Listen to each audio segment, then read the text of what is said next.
But Broken Age was good because he did buy it ahead of time. I'm pretty sure. Like 2 hours. We'll play it again. 5 years. Do a replay value. Do a no-hit run. Whoa. Hey, it's Wolverine. 5. There he is. In all of his glory. In the Pac-Man light.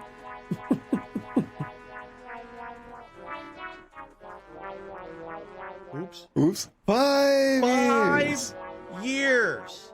$5 Develop $2 a month. hours of gameplay. You don't even have $5?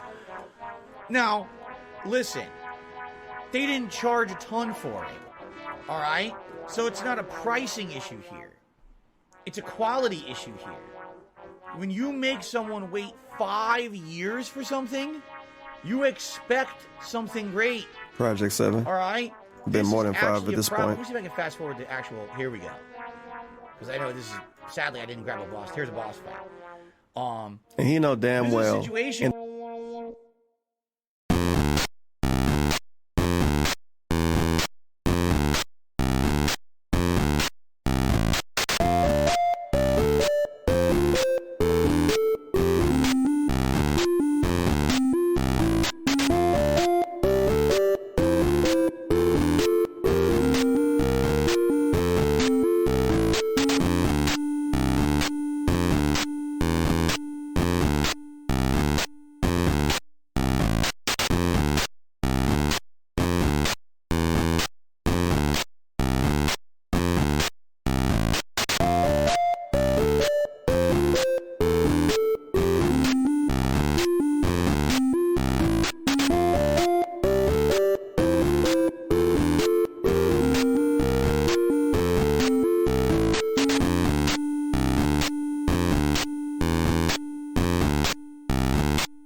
time, I'm pretty sure. 2 hours. We'll play it again. 5 years.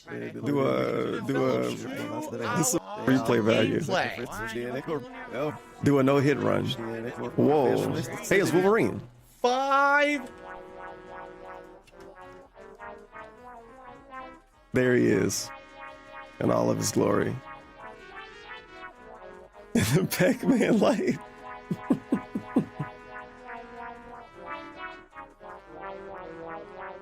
Oops. 5 years. 5 years. $5 to a month.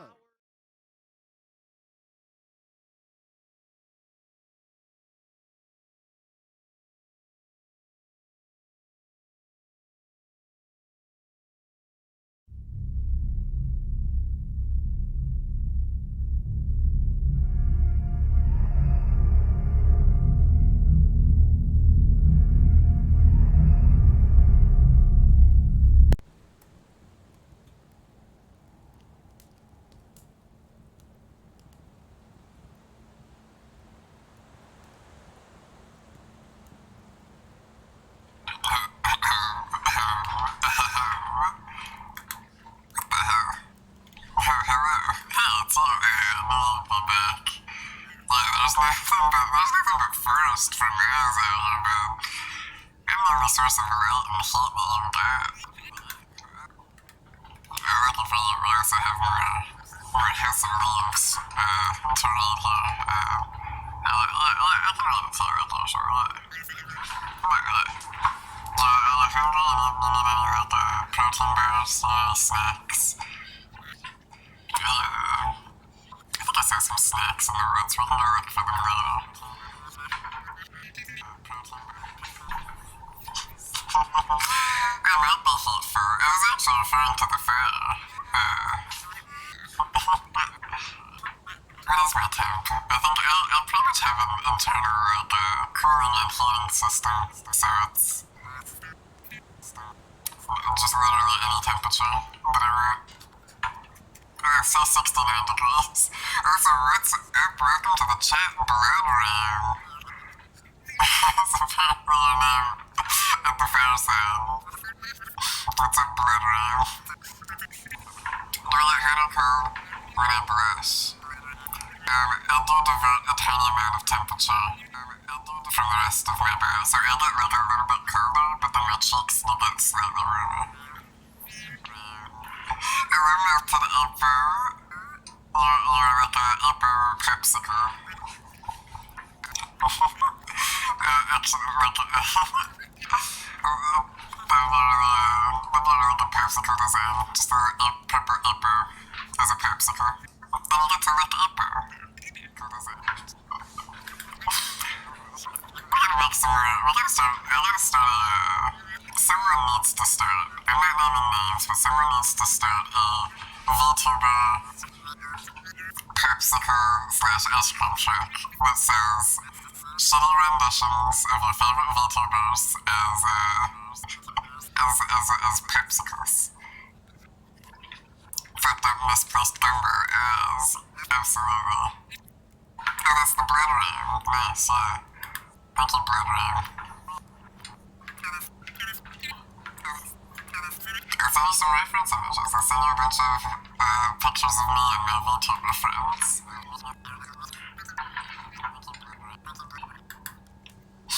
Now that we're in the mood for a little horror, let me pull up and see what page where we have here. Roxy Danieliski's House of Leaves.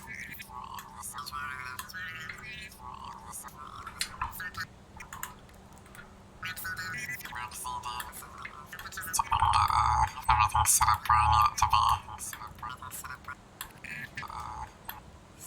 You mix the cream and produce the popsicles. Thank you. Oh my god, that would be so cool. that would be a crazy fun, just a thing to make a day out of.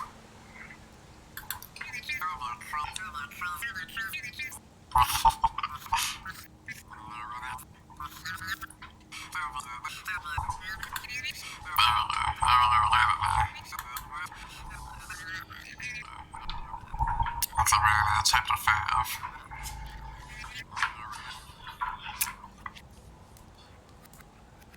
clergy welcomed the intrusion, something to relieve the loneliness of the place. Hello, I hope you're doing well. Welcome in.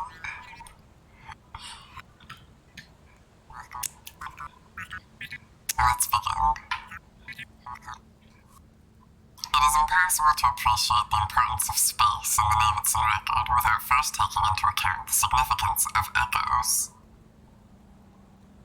However, before even beginning a cursory examination of their literal and thematic presence in the film, echoes reverberating within the word itself need to be distinguished. Generally speaking, echo has two coextensive histories, the mythological one and the scientific one. 46, David Eric Katz argues for a third, the epistemological one. Of course, the implication that the current categories of myth and science ignore the reverberation of knowledge itself is not true. Katz's treatment of repetition, however, is still highly rewarding. His list of examples in Table 3 are particularly impressive. See the third beside you, an analysis of the epistemological echo by David Eric Katz, Oxford University Press, 1982. Each provides a slightly different perspective on the inherent meaning of recurrence, especially when that repetition is imperfect. To illustrate the multiple resonances found in an echo, the Greeks conjured up the story of a beautiful mountain nymph. Her name was Echo, and she made the mistake of helping Zeus succeed in one of his sexual conquests. Hera found out and punished Echo, making it impossible for her to say anything except the last words spoken to her. Soon after, Echo fell in love with Narcissus. His obsession with himself caused her to pine away until only her voice remained. Another lesser-known version of this myth has Pan falling in love with Echo. Echo, however, rejects his amorous offers, and Pan, being the god of civility and restraint, tears her to pieces, burying all of her except her voice. Adonta Tomata. Adonta equals her still ringing limbs. 47. Note that luckily in this chapter, Zampanio penciled many of the translations for these Greek and Latin quotations into the margins, and went ahead and turned them into footnotes. In both cases, unfulfilled love results in the total negation of Echo's body and the near negation of her voice. 48. Alvin Lobos Stilets, Greek Mythology Again, Boston, Bellicist Press, 1995, page 343 to 497, as well as Ovid's Metamorphoses, Iffy, 356 to 410. But Echo is an insurgent. Despite the divine constraints imposed upon her, she still manages to subvert the god's ruling. After all, her repetitions are far from digital, much closer to analog. Echo colors the words with faint traces of sorrow, the Narcissus myth.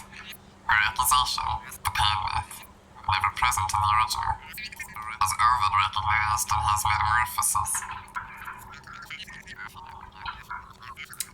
What is this, Latin?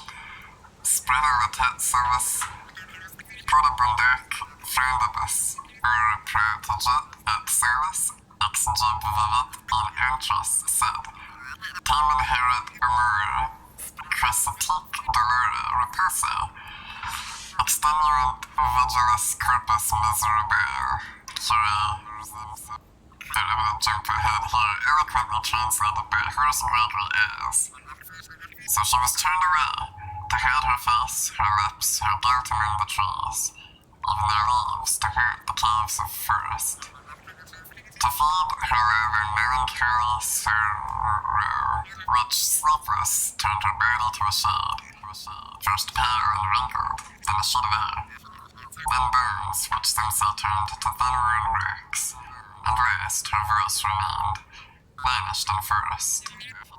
Far from her usual rocks and hills and valleys, she's heard by all who call. Her voice has life.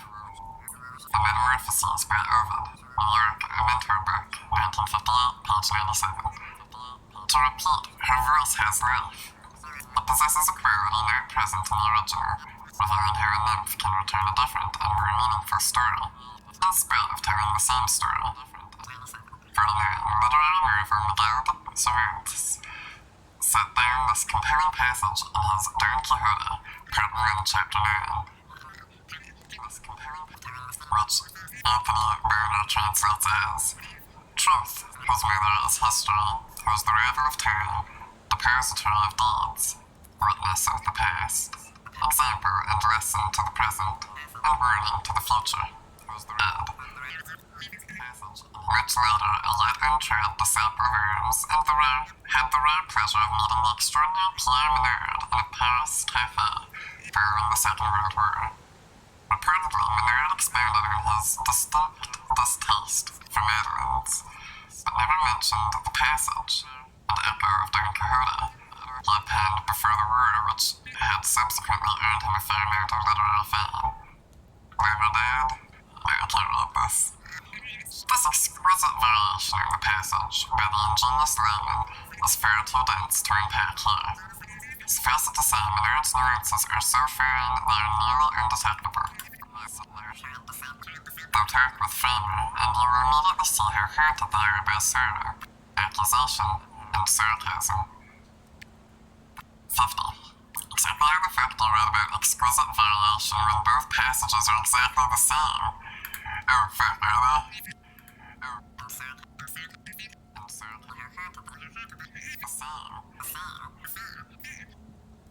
Right now, though, I mean, there's typos that are different, so it wasn't copy-pasted.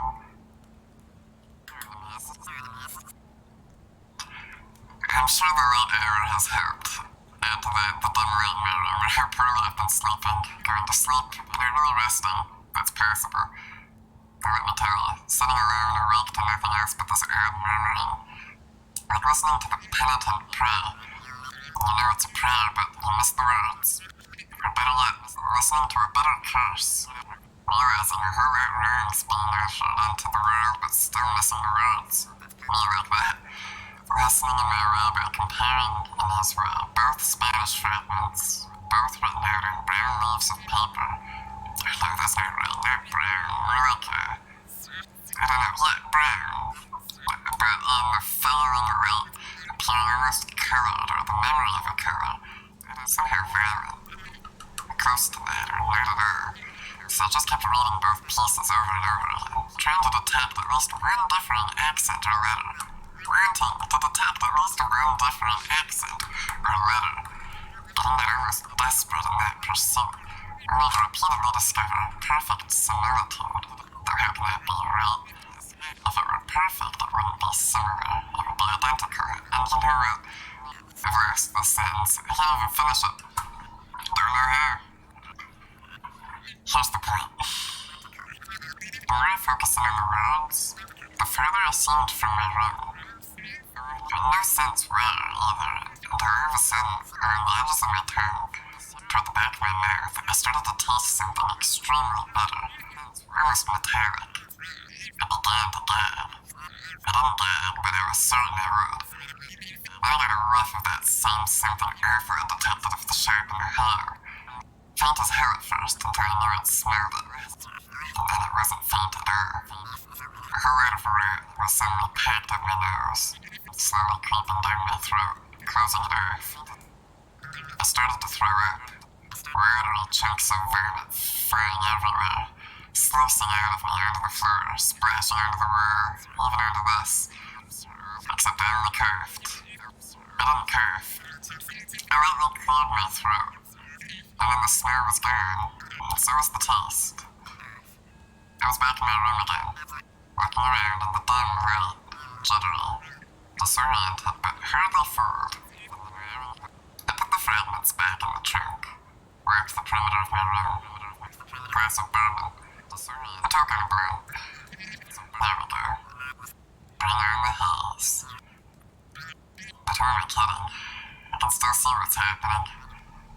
My line of defense has not only failed brutally though. Don't ask me to defend the line either, or where exactly it's needed, or even what it stands in defense against. I haven't the faintest idea. This much though I'm sure of. I'm alone, in hostile territories, with no clue where they're hostile, or how to get back to safe havens, an old haven. Last haven, temperature dropping, the air heaving and pitching towards profound darkness. Or before my idiotic, amoratic god laughs, actually, cackles is more like it. Lost in his own litany of inside jokes. Completely out of his head, out of focus too. Zero years of zen, among other things, having snapped through my bow like piano wires, leaving me with absolutely no sound way to determine where the hell I'm going. Even though right now, going to hell seems like a pretty sound bet. In his own befettered way, John Harlander has given the world a beautiful and strange reflection on love and learning. To read his marvelous dialogue on Echo, 52, see John Harlander's The Figure of Echo, Berkeley, University of California Press, 1981. Is to find its author standing perfectly still in the middle of the sidewalk, eyes wild with a cascade of internal reckoning, lips acting out some unintelligible discourse, inaudible to the numerous students who race by him, noting his mad appearance and quite readily offering him a wide berth, so they escape into someone else's class. 53. Kelly Tomato makes mention of Harlander in her essay, mid-sentence, mid-stream, Inglorious Glorious Graphomania. Edited by T.N. Joseph Tressler. Iowa City, University of Iowa Press, 1989, page 345. Harlander begins with a virtual catalog of literal echoes. For example, the Latin Decalorum Unus Etatum Trivi in Cicerone. I don't know. Echoed by the Greek room. I've spent 10 years on Cicero. S. Mushroom study in Latin, described by Laco as the Greek. The Muses studies, divine ones. Or Narcissus' rejection, a murder occurring, sat tibi copia nostri. To which Echo responds, sat tibi copia nostri. Narcissus, may I die before I give you power over me. Echo, I give you power over me. On page 4, he even provides a woodcut from Athenaeus Kircher's New Her, when focused Nordlingen, 1684, illustrating an artificial echo machine designed to exchange clamor for 4 echoes, and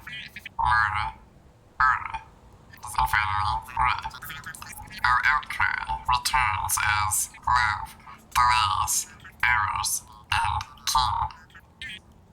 Where does Harlander start there? His slim volume abounds with examples of textual transfiguration, though in an effort to keep from repeating the entire book, let this heart-wrenching interchange serve as a final example. Shidera fan Randalura, Lura. Who will put an end to this great sadness? The hours passing.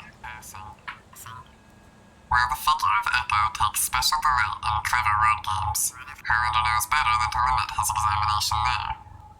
Echo may live in metaphors, puns, and the suffix solus ex jib vivit in antris. Literature's rocky caves. 54. From that time on, she lived in lonely caves. Dead. But her range extends far beyond those literal rules. For instance, the rabbinical Beth Kur means daughter of a voice, which in modern Hebrew serves as a rough equivalent for the word echo. Milton knew it. God so commanded and left that command. So daughter of his voice. 55. John Milton's Paradise Lost. And now, 653 to page 54. So did Wordsworth, stern daughter of the voice of God. Quoting from Henry Reynolds' Mythomists, 1632. Harlander evidences religious appropriation of the ancient myth, page 16.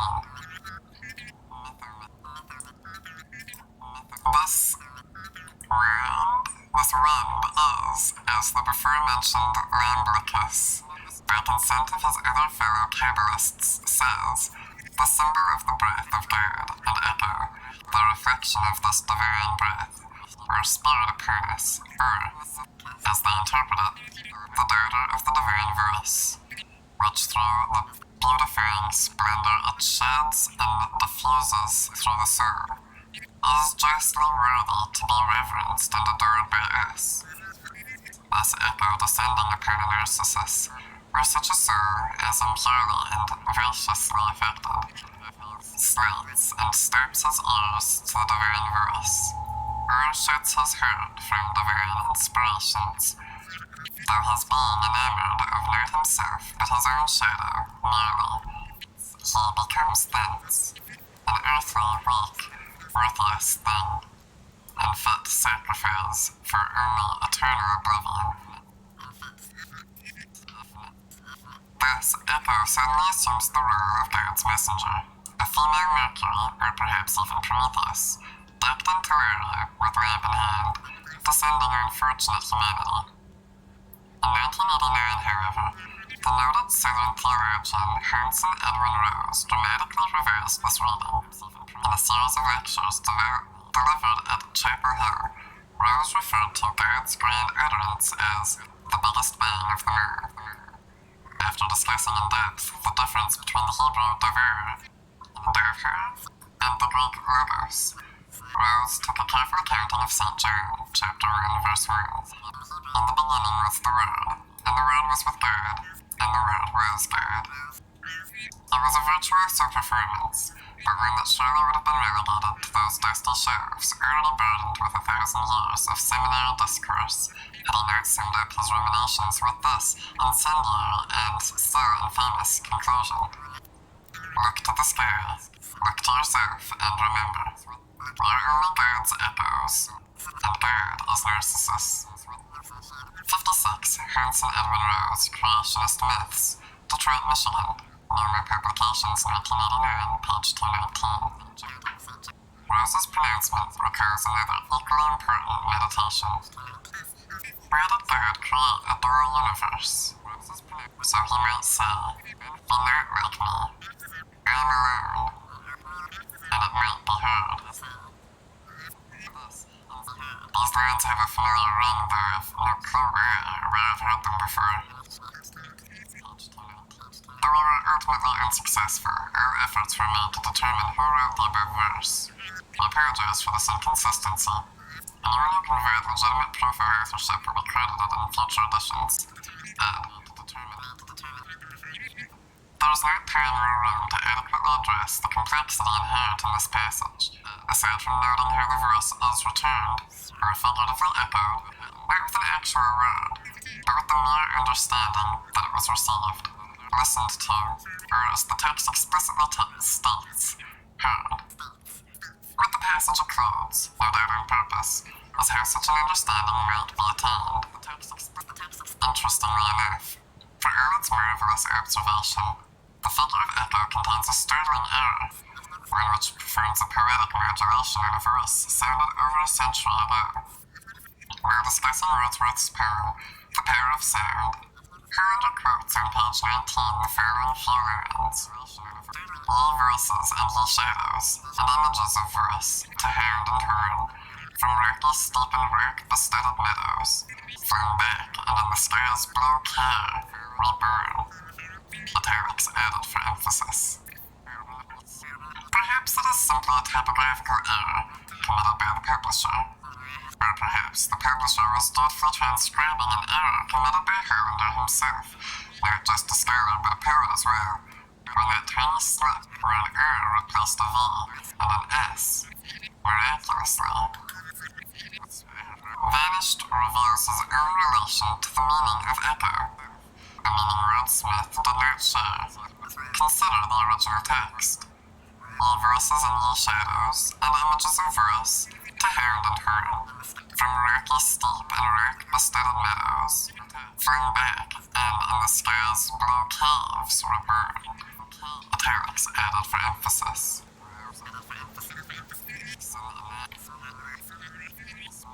William Wordsworth. The poems of William Wordsworth have been Noel Charles Smith, M.A. Volume 1, London. Methuen & Co., 1908, page 395. Also of some interest is Alice May Williams' letter to the observers at Mount Wilson, cat number 0005, in which she writes, I believe that sky opens and closes on certain periods. When you see all that cloud covering the sky right up and over, those clouds are called blinds, shutters, and verandas. Sometimes that sky opens underneath. See, no one may ever have the same knowledge again. Letters to Mount Wilson Observatory, 1915 to 1935, edited and transcribed by Sarah Simons, West Covina, California. Society for the Diffusion of Useful Information Press, 1993, page 11. Where Wordsworth's poetics retain the literal properties and stay within the canonical jurisdiction of echo, Highlanders found something else. Not exactly religious, that would be hyperbole, but compassionate, which as an echo of humanity, suggests the profoundest return of all. Aside from recurrence, revision, and commensurate symbolic reference, echoes also reveal emptiness. Since objects always muffle or impede acoustic reflection, only empty places can create echoes of lasting clarity.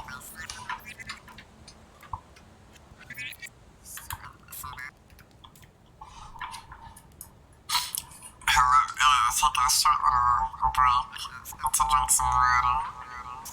Gotta refill my hydraulics. Gotta check on all the bulbs around the house, make sure they haven't gotten into my chips again. That hasn't happened. I don't know why I'm trying to paint my bulbs as nerdier than they are. I hang out on their side of the house, I hang out on mine. It's a pretty good deal.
Yes, hello.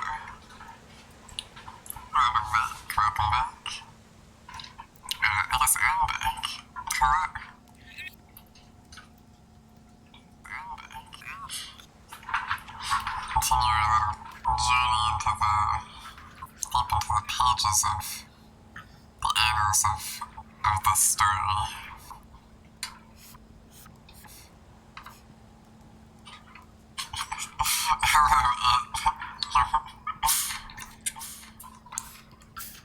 Welcome back. Hello back. My favorite. It is. Yeah, shit. I'm so right now. I picked up the wrong book. That's a different book. That was for sale. I'm gonna read that later.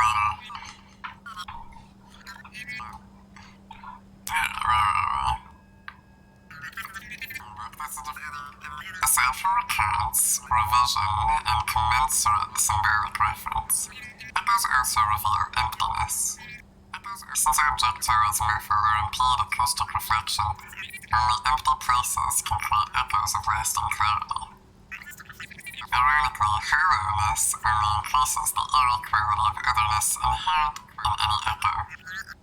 Delay and fragmented repetition create a sense of another inhabiting a necessarily deserted place. Strange then how something so uncanny and outside of the self, even ghostly as some have suggested, can at the same time also contain a resilient comfort. The assurance that even if it's imaginary and at best the product of a whirl, there's still something else out there. Something to stake out in the face of nothingness.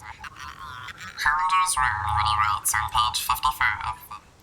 The apparent echoing of solitary words reminds us that acoustical echoing in empty places can be a very common auditory emblem.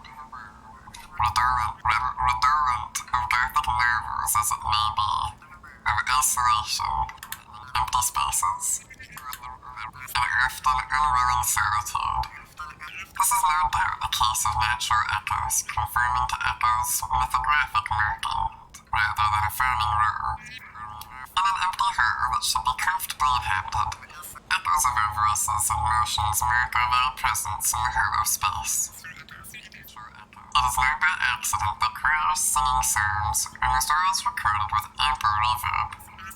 Divinity seems defined by echo.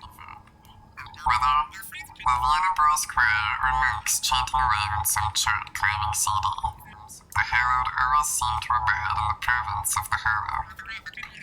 The reason for this is not too complex. An echo, while implying an enormity of a space, at the same time also defines it, limits it, and even temporarily inhabits it. When a pebble falls down a well, it is gratifying to hear the eventual plunk. If, however, the pebble only slips into darkness and vanishes without a sound, the effect is disquieting. In the case of a verbal echo, the spoken word acts as the pebble, and the subsequent repetition serves as the plunk. In this way, speaking can result in a form of seeing. For all its merits, Hollander's book only devotes 5 pages to the actual physics of sound. While this is not the place to dwell on the beautiful and complex properties of reflection, in order to even dimly comprehend the shape of the Davidson house, it is still critical to recognize how the laws of physics, in tandem with echo's mythic inheritance, serve to enhance echo's interpretive strength. The descriptive ability of the audible is easily designated with the following formula. Sound plus time equals acoustic rate. As most people know who are versed in this century's technological facts, exact distances can be determined by attaining the duration of a sound's round trip between the deflecting object and its point of origin. This principle serves as the basis for all the radar, sonar, and ultrasonics used every day around the world by air traffic controllers, fishermen, and obstetricians. By using sound or electromagnetic waves, visible blips may be produced on a screen, indicating either a 7 for a 7, a school of salmon, or the belly pumping heart of a fetus. Of course, the echolocation has never belonged exclusively to technology. Microcharactera bats, cetacean purposes and toothed whales, delphins, as well as certain mammals, flying foxes, and birds, all use sound to create extremely accurate acoustic images. However, unlike their human counterparts, neither bats nor dolphins require an intermediary screen to interpret the echoes. They simply see the shape of sound. Bats, for example, create frequency-modulated FMJ images by producing constant frequency signals 0.5 to 100 plus ms. Milliseconds, and FM signals 0.5 to 10 msj in their larynx. The respondent echoes are then translated into nerve discharges in the auditory cortex, enabling the bat not only to determine an insect's velocity and direction through synaptic interpretation of Doppler shifts, but pinpoint its location to within a fraction of a millimeter. 60 C.D.R. Griffin, Listening in the Dark, 1986. As Michael J. Buckingham noted in the mid-80s, imaging performed by the human eye is neither active nor passive. The eye does not need to produce a signal to see, nor does an object have to produce a signal in order to be seen. An object merely needs to be illuminated. Based on these observations, the already mentioned formula reflects a more accurate understanding of vision with the following refinement. Sound plus time equals acoustic touch. As Gloucester murmured, I see it feelingly. 61 King Lear. The 4th book 6, 147. Unfortunately, humans lack the sophisticated neural hardware present in bats and whales. The blind must rely on the feeble weight of fingertips and the painful shape of a cracked shell. Echolocation comes down to the crude assessment of simple sound modulations, whether in the dull play of a tapping cane or the low, eerie flutter in one simple word, perhaps your word, flown down empty hallways long past midnight. You don't need me to point out the intensely personal nature of this passage. Frankly, I'd have recommended a quick skip past the whole echo rainbow right now for those 6 lines, especially the last bit. Perhaps your word, conjuring up, at least for me, one of those deep, piercing reactions, the kind that just misses a ventricle. The old man making his way, feeling his way around the walls of another evening.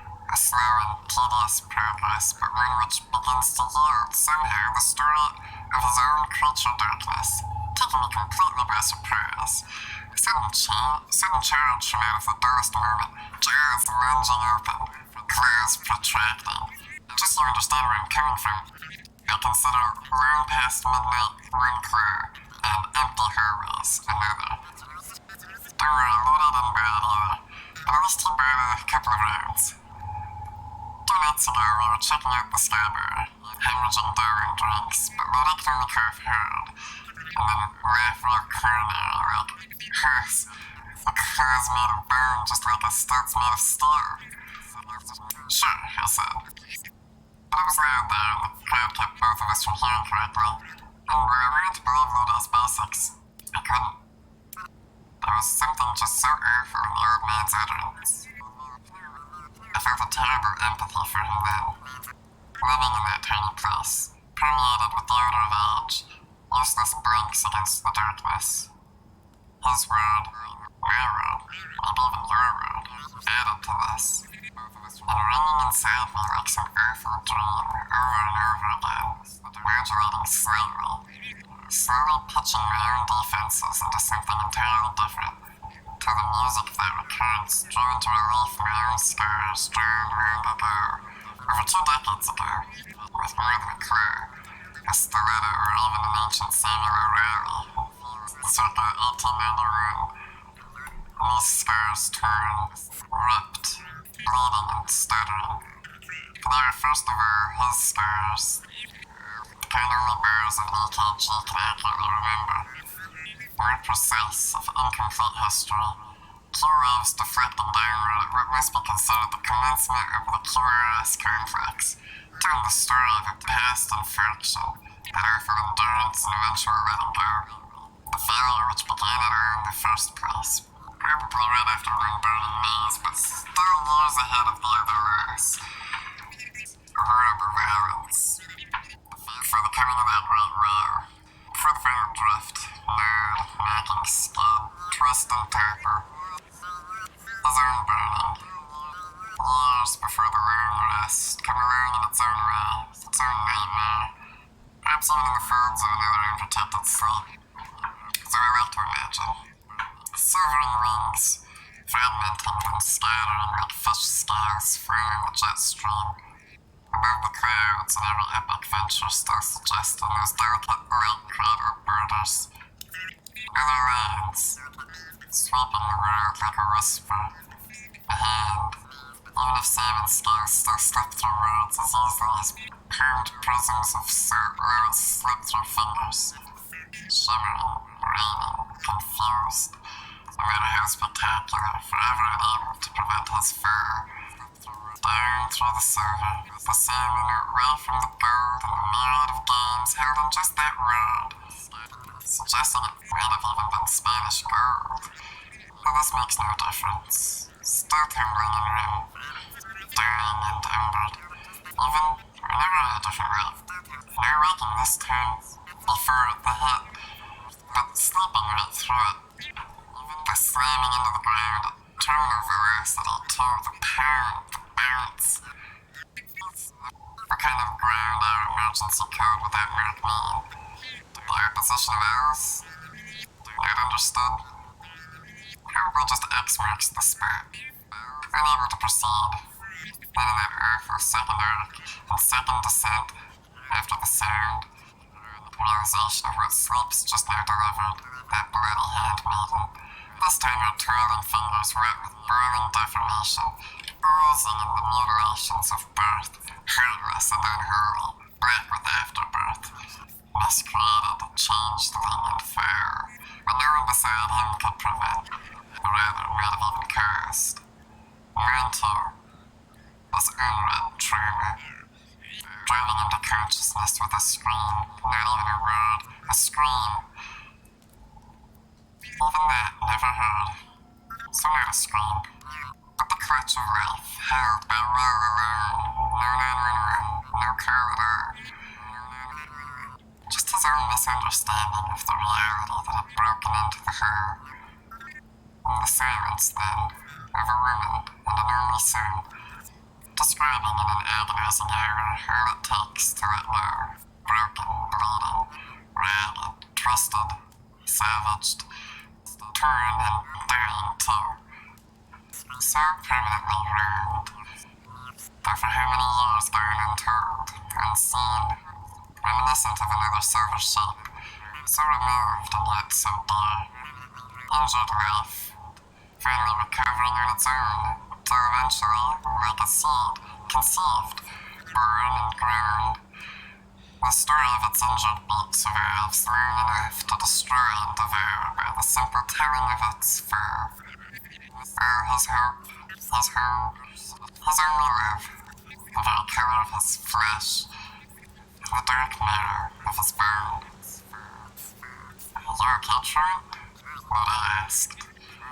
But I saw a strange glimmer everywhere, converging to the sharp oscillations of yellow and blue, as if my retinal view suddenly included along with the reflective blessings of light, an unearthly collusion with scent and sound, registering all possibilities of harm, every threat, every move, even with all that grinning and meeting and done.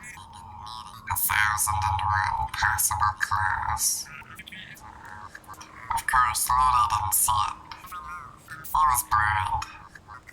Maybe even right. We drove down Sunset and soon veered south into the flats. A party somewhere. an important gathering of beeheads and cokeheads. Lady would never feel her empty her race long past midnight could slice and out of you. I'm not so sure he wasn't sliced up just the same. Not seeing the rip doesn't mean you automatically get to keep clear of the hair and bleeding part.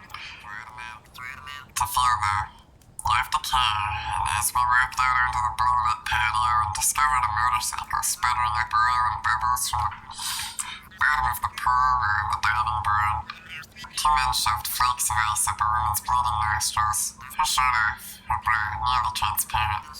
I knew that I would never care much about the dead. And maybe he was right. Maybe some things are best left untouched. Of course, he didn't know the dead like I did. And so, when he absconded with a bottle of Jack from the kitchen, I did my best to join him, obliterate my own cavities and graves. But come morning, despite my headache and the vomit in my shirt, I knew I'd failed. Inside me, a long dark hallway already caressed by the music of a single word. Or what's worse, despite the amusements of chemicals, continued to grow. The study of architectural acoustics focuses on the rich interplay between sound and interior design. Consider, for example, how an enclosed space will naturally increase sound pressure and raise the frequency. Even though they are usually difficult to calculate, resonance frequencies, also known as eigenfrequencies or natural frequencies, can be easily determined for a perfectly rectangular room with hard, smooth walls. The following formula describes the resonance frequencies F in a room with a length of L, width of W, and H, height of H, where the velocity of sound equals C. Notice that if L, W, and H are equal, notice that 0, 0, I think 0, 0 or infinity, F will equal 0. Along with resonance frequencies, the study of sound also takes into account wave acoustics, diffusion, and steady-state pressure level, as well as sound absorption and transmission through waves. A careful examination of the dynamics involved in sound absorption reveals how incident sound waves are converted to energy. In the case of porous material, the subsurface lattice of interstices translates sound waves into heat. Nevertheless, above and beyond the details of frequency shifts and volume fluctuations, the physics of otherness, what matters most is the sound's delay. 63. Further attention should probably be given to silence and transmission rates, as described by TL equals 10 rho, ones divided by R. Decibels. Where R equals A, transmission coefficient, and a high TL indicates a high sound insulation. Unfortunately, one could write several lengthy books on sound alone in the Davidson record. Oddly enough, with the sole exception of Carol Packady's article on acoustic impedance in Davidson's house, Science, April 1995, page 43, nothing else has been rendered on this particularly resonant topic. On the subject of acoustic coefficients, however, see Ned News, Echo's verse, in Science News. 143, February 6, 1993, page 85. Point of fact, the human ear cannot distinguish one sound wave from the same sound wave if it returns in less than 50 milliseconds. Therefore, for anyone to hear a reverberation, requires a certain amount of space. At 68 degrees Fahrenheit, sound travels at approximately 1,130 feet per second. A reflective surface must stand at least 56.5 feet away in order for a person to detect the doubling of her voice. 64. Parallel surfaces will create a flatter echo, though frequently a splay of as little as 16 millimeters, 5/8 of an inch, can prevent the multiple repetitions. In other words, to hear an echo, regardless of whether eyes are open or closed, is to have already seen a sizable space. Hear an echo Myth makes echo the subject of longing and desire. Physics makes echo the subject of distance and design. Where emotion and reason are concerned, both claims are accurate. Where there is no echo, there is no description of space or love. There is only silence. 65. There is something more at work here, some sort of antithetical reasoning and proof-making. What about right? All of which actually made sense to me at a certain hour before midnight. At least came close to making sense. Problem was, Lodi interrupted my thoughts when he came over, and after much discussion, not to mention shots of tequila and a nice haircut, convinced me to share a bag of mushrooms with him, and in spite of getting violently ill in the eyes of a certain 7-Eleven, me, not him, led me to an after-hours party where I soon became engrossed in a green-eyed brunette, Lucy, who had no intention of letting her dance end at the club. Yet, even in her sheet-twisting, weightless dance on my floor, her own features, those pale legs, soft arms, fragile collarbone tracing a shadow of... can't read the word. Invariably became entwined and permanently entangled, even entirely replaced, by images of a completely different woman, relatively new or not new at all, but for reasons unknown to me still continuing to endure as a center to my thoughts. Her first encountered in the company of Lodi and my boss at a place my boss likes to call the Ghost. The problem is that, in his mind, the Ghost actually refers to two places, the Garden of Eden and La Brea, and the Rainbow Bar and Royal Sunset. How or where this came about is impossible to trace. Private nomenclature seems to rapidly develop in tight set-upon circles. Though truth be told, we rarely set upon on a good day. Tight here should be taken pretty loosely.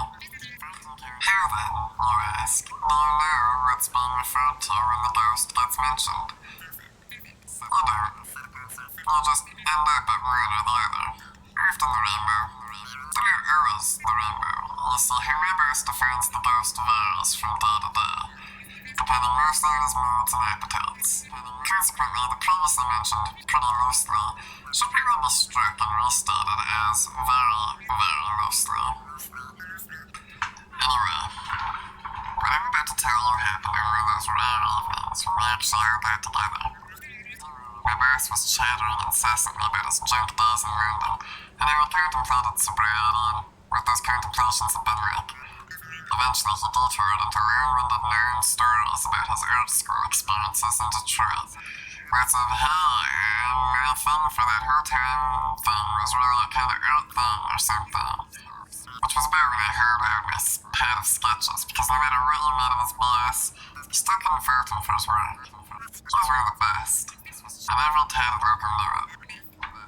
Truth be known, I've been waiting for this chance for a while, keen on getting his out-of-the-shot perspective on my efforts.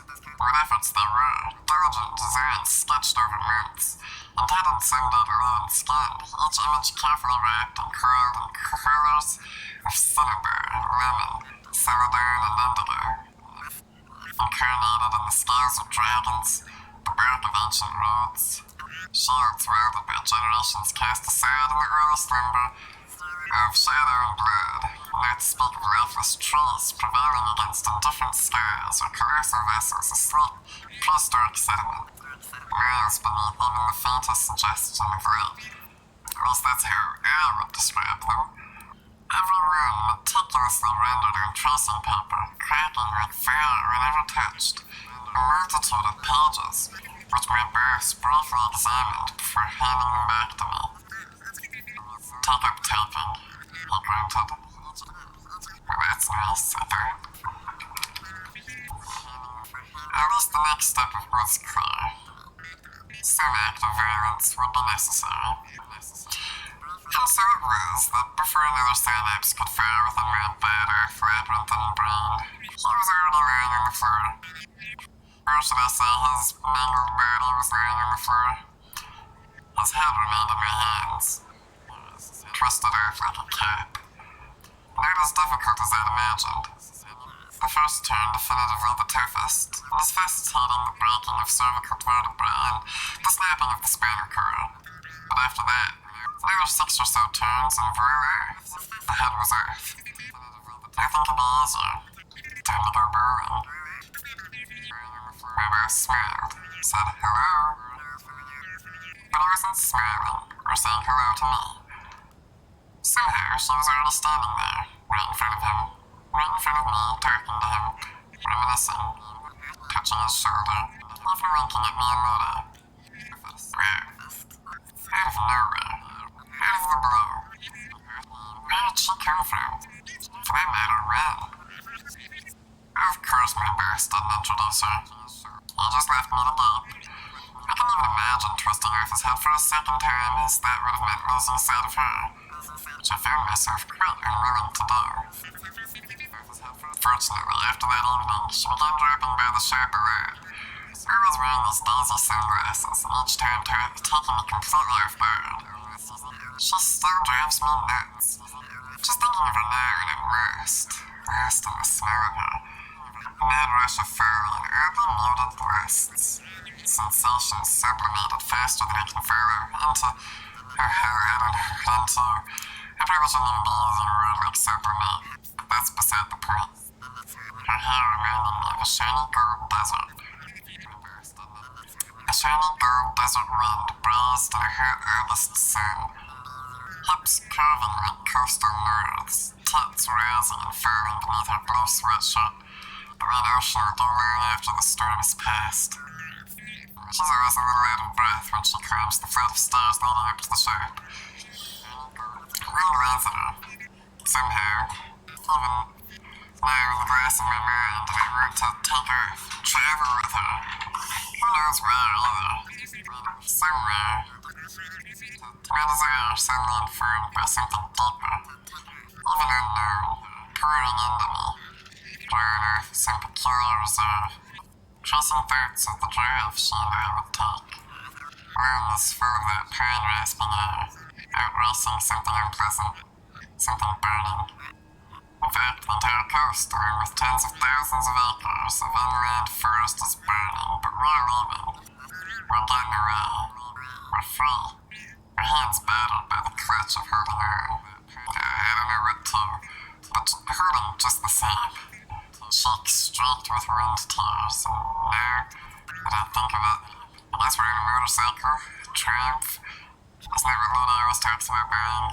Ascending into colder but brighter crimes.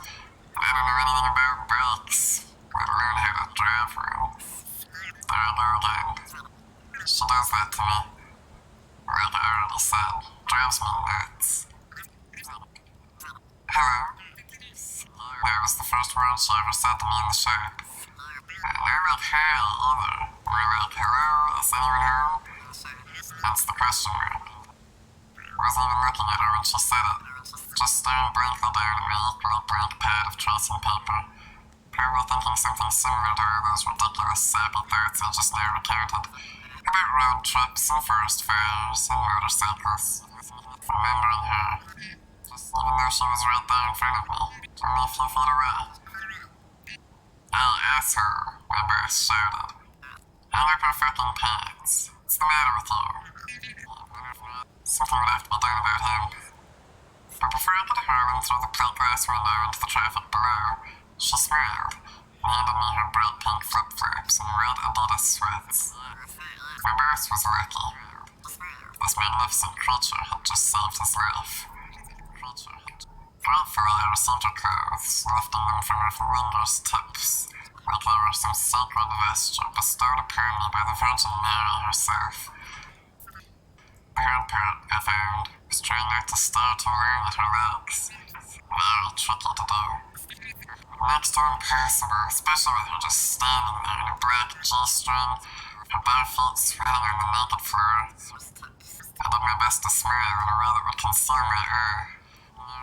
Thank you, I said, thinking I should kneel. Thank you, she insisted. These were the next 2 words she ever said to me, and wow.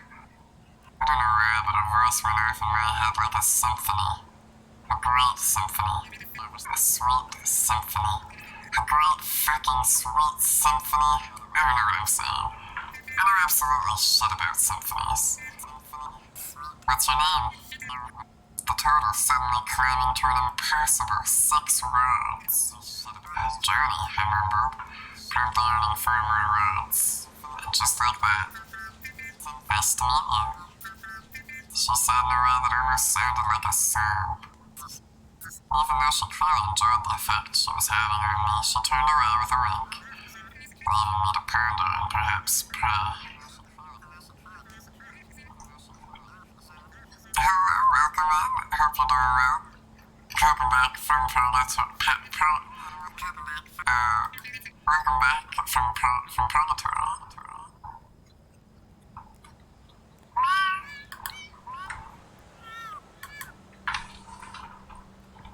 At least I had 10 roads. Hello, thank you, what's your name? Nice to meet you.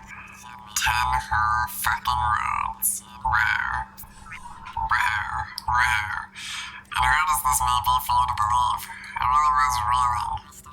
Even after she left the shop an hour or so later, I was still giving serious thought to petitioning all major religions in order to have her deified. In fact, I was so caught up in the thought of her, there was even a moment where I failed to recognize my boss. I had absolutely no clue who he was. I just stared at him thinking to myself, who's this dumb mutant? How the hell did he get up here? Which it turns out I didn't think at all, but accidentally said aloud, causing all sorts of mayhem to ensue. Not worth delving into now. Quick note here. If this crush/swooning stuff is hard for you to stomach, if you've never had a similar experience, then you should come to grips with the fact that you've got a TV dinner for a hurt, and may want to consider climbing inside a microwave and turning it on high for at least an hour. Which if you do consider, it only goes to show what kind of idiot you truly are, because microwaves are way too small for any room, let alone you, to climb into.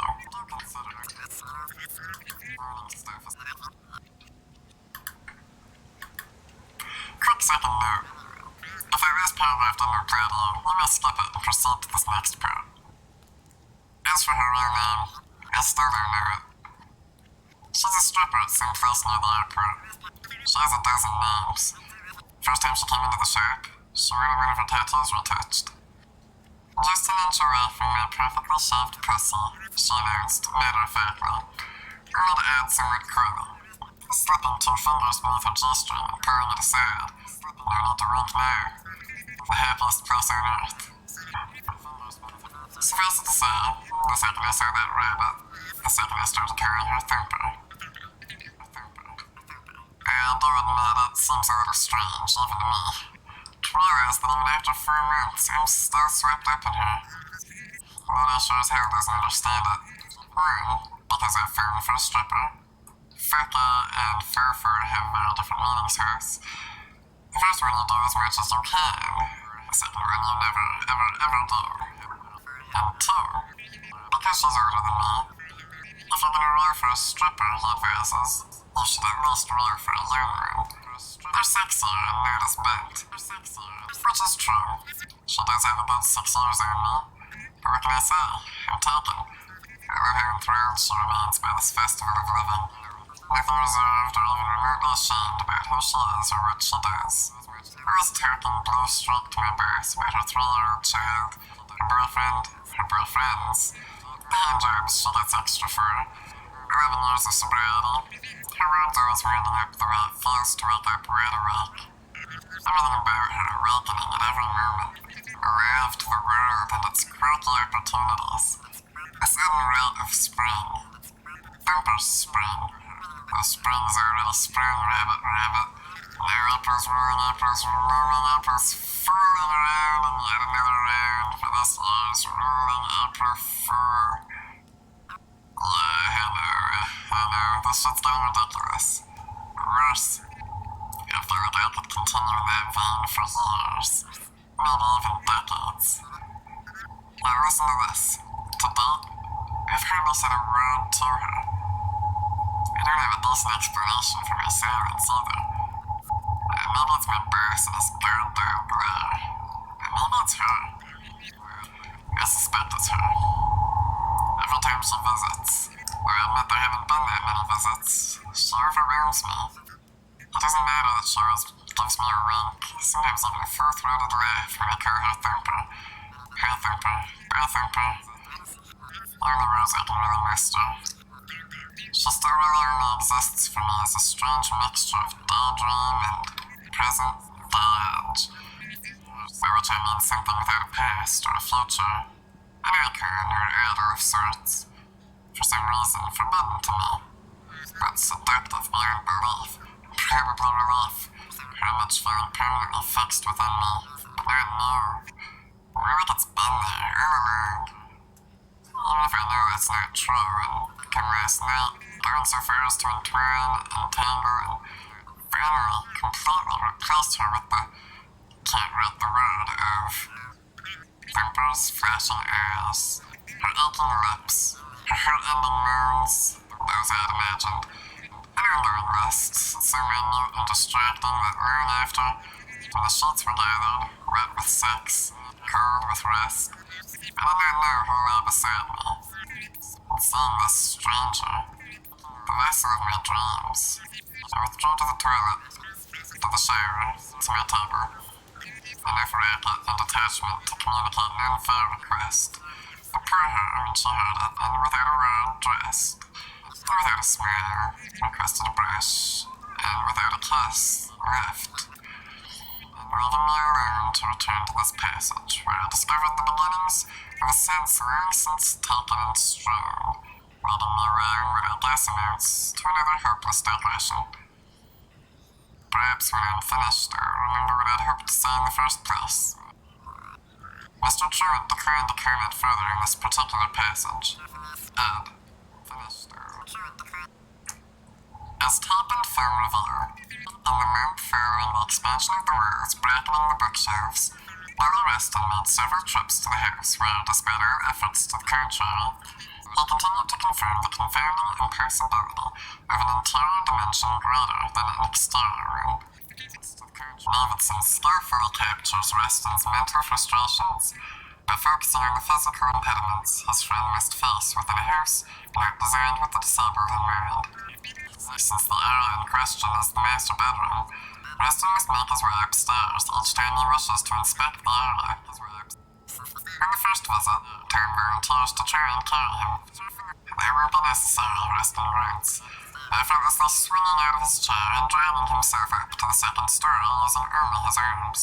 You got a pair of guns there, don't you, partner?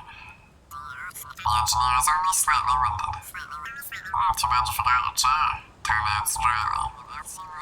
Reston looks up in disbelief, a little surprised, maybe even a bit shocked, and then bursts out laughing. Well, and fuck you. In the end, Davidson is the one who hooks up the wheelchair. Yesterday, I managed to get Ms. Fief Harris on the phone. She's a UCRV PhD candidate in complete. Apparently, I always objected to the large chunks of narratives I'm hearing you keep asking her to write down. I told him all those passages were inappropriate for a critical work. If he were in my class, I'd mark him down for it. But he'd just chuckle and continue. It bothered me a little bit. But the guy wasn't my student, and he was blind, and oh, so why should I care? Still, I did care. So I'd always protest when he asked me to write down a new bit of narrative. Won't you listen to me, I demanded one time. You're writing like a freshman. And he replied, I remember this very distinctly. We always look for doctors, but sometimes we're lucky to find a fresh. Then he chuckled again and pressed on. Not a bad way to respond to this whole fucking book, if you ask me.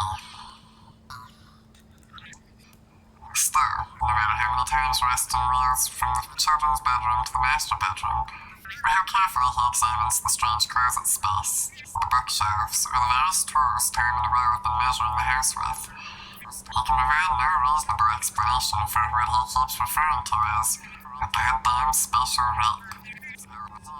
By June, as the date on her 8 tape indicates, the problem still remains unsolved. Tom, however, realizes he cannot afford to stay any longer, and asks Reston to give him a lift to Charlottesville, where he can catch a ride up to Doris. It is a bright summer morning when we reach Tom emerge from the house. He gives Karen a quick kiss goodbye, and then kneels down to present Chad and Daisy with a set of neon yellow dart guns. Remember, kids, he tells them sternly, don't shoot each other. Aim at the fragile, expensive stuff. Davidson gives his brother a lasting hug. I miss you, man. You got a phone, tone guns. It even rings, Davidson adds without missing a beat. Well, there's no question the tone of this exchange is jocular and perhaps even slightly combative. What matters most here is unspoken. The way Tom's cheeks burn with a sudden flash of color. Or the way Davidson quickly tries to wipe something from his eyes. Certainly, the long, lingering shot of Tom as he tosses his duffel bag in the back of Rustin's van, waving the camera goodbye, reveals to us just how much affection Davidson feels for his brother. Hello, mate of hope. Welcome back from the dentist. I hope you found lots of power-ups and teeth. Hope the dentist didn't give you too much struggle. Why don't you settle in? Clean teeth. Oh, congrats. Well, that feels pretty nice.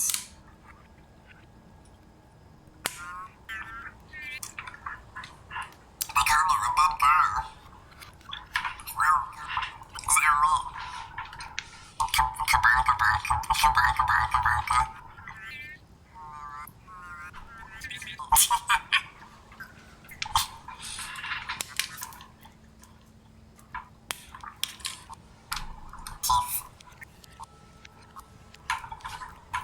The teeth inspector has logged on. Hellos. You know, it's... Maybe my head could be made of teeth. I don't know. Maybe I'm one of those enamel robots. And when you tap on me with a fingernail, I go clink, clink, clink. I go clink, clink, clink, tink, tink, tink.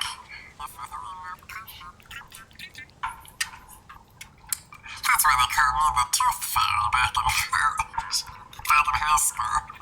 Back in middle school. Alright, I never went to school, you got me. Right now, I thought tooth texture would hit, and I thought, yeah, that would be nice. Vanilla skin, that's just a giant tooth head. Halo 2 is also probably made of teeth. I mean by Halo as well, I don't mean that the video game sequel to Halo, the Halo franchise, was made of teeth. I can neither confirm nor deny.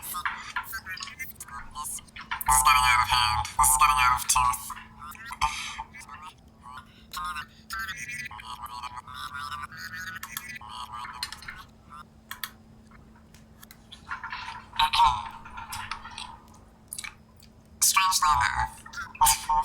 Strangely enough. I gotta drink my water. I thought I was ready, I wasn't ready.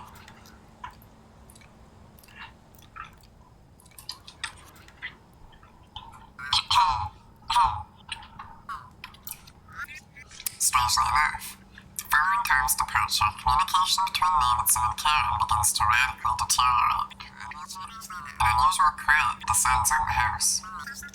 Karen refuses to speak about the anomaly.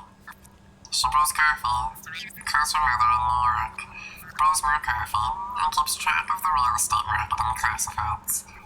Frustrated by her unwillingness to discuss the implications of their strange living quarters, Davidson retreats to the downstairs study, reviewing photographs, tapes even, as a few stills reveal, compiling a list of possible experts, government agencies, newspapers, periodicals, and television shows they might want to approach. At least both he and Karen agree on one thing. They want the children to stay out of the house. Unfortunately, since neither Chad nor Daisy has had real opportunity to make any new friends in Virginia, they keep to themselves, romping around the backyard, shouting, screaming, stinging each other with darts, until eventually they drift further and further out into the neighborhood for increasingly longer spats of time. Neither Karen nor Davidson seems to notice. The alienation of their children finally becomes apparent to both of them one evening in the middle of July. Karen is upstairs, sitting on the bed playing with a deck of tarot cards. Davidson is downstairs in his study examining several slides returned from the lab. News of Irving Earth's emerald conviction plays on the TV.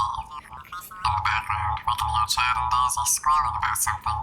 The Russes peering through the house, the strained music of their play threatening at any instant to turn into a blur.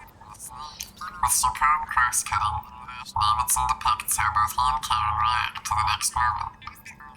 Karen has drawn another card from the tarot deck, but instead of adding it to the cross slowly forming before her crossed legs, the occult image hangs unseen in the air, frozen between her two fingers. Karen's eyes are already diverted, concentrating on a sound. A new sound. Almost out of reach, but reaching her just the same. Davidson is much closer. His children's cries immediately tell him that they are way out of bounds.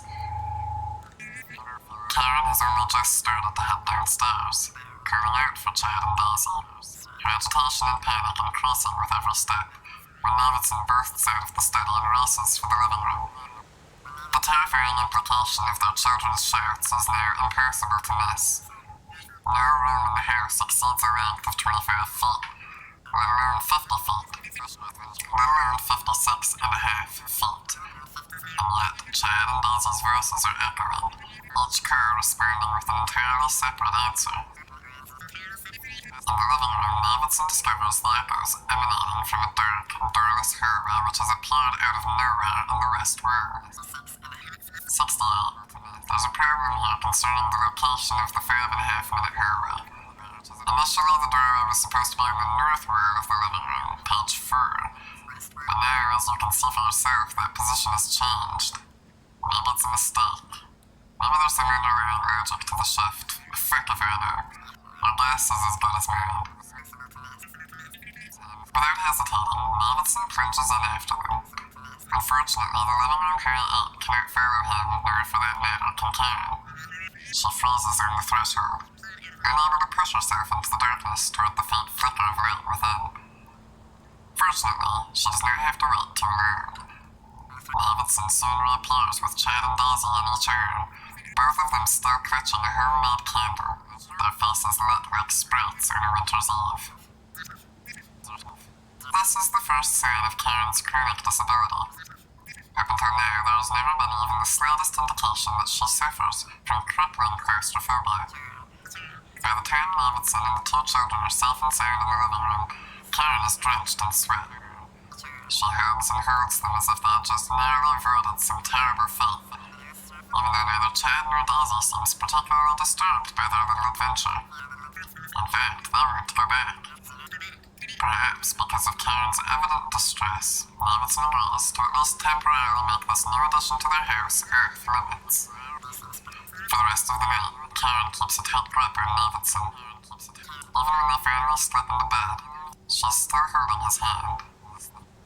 Davy, promise me you won't go in there again. Let's see if it's even here in the morning. He will be. She lays her head down flat on his chest and begins to cry. I love you so much. Please promise me. Please. Whether it is the lasting flush of terror still in Karen's cheeks, or her absolute need for him, so markedly different from her frequently aloof posture, Davidson cradles her in his arms like a child and promises. Since the release of the Davidson record, Virginia Poser has written extensively about Karen Green's adolescent years. Poser's thin volume entitled Wishing Well, Cambridge, Massachusetts, Harvard University Press, 1996, represents one of the few works which, while based on the Davidson's experience, still manages to stand on its own merits outside of the film. Along with an exceptional background in everything ranging from Kate Chopin, Sylvia Plath, Toni Morrison, autobiography of a schizophrenic girl, the true story of Renee, Francesca Burke, Ritzy books to Mary Pilfer's revealing of photos, and more importantly, Carol Gilligan's landmark work, in a different voice, Psychological Theory and Women's Development. Poser has spent hundreds of hours researching the early life of Karen Green, analyzing the cultural forces shaping her personality, ultimately uncovering a remarkable difference between the child she once was and the woman she eventually became. In her introduction, page XV, Posey provides this brief overview. When Diderot told the teenage Sophie Rowland, "You will die at 15," he could have been speaking to Karen Green, who at 15 did die. To uphold Karen as a child is nearly as ghostly an experience as the house itself. Old family photos capture her athletic zeal, her unguarded smiles, the tomboy spirit which sends her racing through the muddy flats of a recently dried pond. As she's awkward, a little clumsy, but rarely self-conscious, even when covered in mud. Former teachers claim she frequently expressed a desire to be president, a nuclear physicist, a surgeon, even a professional hockey player. Other choices reflected unattenuated self-confidence, a remarkably healthy sign for a 13-year-old girl. Along with superb classwork, she excelled in extracurricular activities. She loved planning surprise parties, working on school productions, and even on occasion taking on a schoolyard bully with a load of fists. Karen Green was exuberant, feisty, charming, independent, spontaneous, sweet, and most of all, fearless. By the time she turned 15, all of that was gone. She hardly spoke in class. She refused to function in any sort of school event, and rather than discuss her feelings, she defied the world with a hard and perfectly practiced smile. Apparently, if her sister is to be believed, she refused.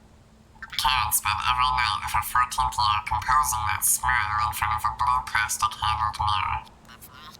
Tragically, her creation proved flawless, and though her near phone use should have alarmed any adept teacher or guidance counselor, it was invariably rewarded with the prolific praise of high school popularity.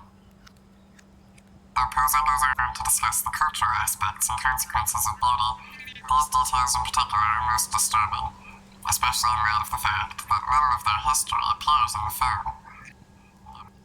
Considering the substantial coverage present in the Davidson record, it is unsettling to discover such a glaring omission. In spite of the enormous quantity of home footage obviously available, for some reason calamities of the past still do not appear. Clearly, Karen's personal life, say nothing of his own life, caused Davidson too much anxiety to portray other women particularly well in this film. Rather than delve into the pathology of Karen's claustrophobia, Davidson chose instead to focus strictly on the house. 69. Fortunately, a few years before the Davidson record was made, Karen took part in a study which promised to evaluate and possibly treat her fear. After the film became something of a phenomenon, those results surfaced and were eventually published in a number of periodicals. The Anomic Man, based out of Berkeley, April 1995, offered the most comprehensive account of that study as it pertained to Karen Green. Subject number 0027008785, Karen Green, suffers severe panic attacks when confronting dark, enclosed spaces, usually windowless and unknown, e.g. a dark room in an unfamiliar building. The attacks are consistently characterized by 1. Accelerated heart rate, 2. Sweating, 3. Trembling, 4. Sensation of suffocation, 5. Feeling of choking, 6. Chest pain, 7. Severe dizziness, 8. Derealization, feelings of unreality, and eventual depersonalization, being detached from oneself. 9. Culmination in an immense fear of dying. See DSM-4V, criteria for panic attack, diagnosis. Subject suffers from specific phobia, formerly known as simple phobia. Situational type. See DSM-TV, diagnostic criteria for 300-9 specific phobia. Because behavioral cognitive techniques have thus far failed to modify perspectives on anxiety-provoking stimuli, subject was considered ideal for current pharmacotherapy study. Initially, subject received between 100 to 200 milligrams a day of tofurny, ibuprofen, but with no improvements, switched early into a adrenergic blocker, propranolol. An increase in vivid nightmares caused her to switch again to the NRO. monoamine oxidase inhibitor. Tranocytopenia. Still dissatisfied with the results, subject switched to the SSRI, fluoxetine, commonly known as Prozac. Subject responded well and soon showed increased tolerance when intentionally exposed to closed, dark spaces. Unfortunately, moderate weight gain and orgasmic dysfunction caused the subject to drop out of the study. Subject apparently relies now on her own phobia avoidance mechanisms, choosing to stay clear of enclosed, unknown spaces, i.e. elevator basements, unfamiliar closets, etc., etc. Though occasionally when attacks become more frequent, she returns to Prozac for short periods of time. See David Cohn's article, Simple Phobias, The Failure of Pharmacological Intervention.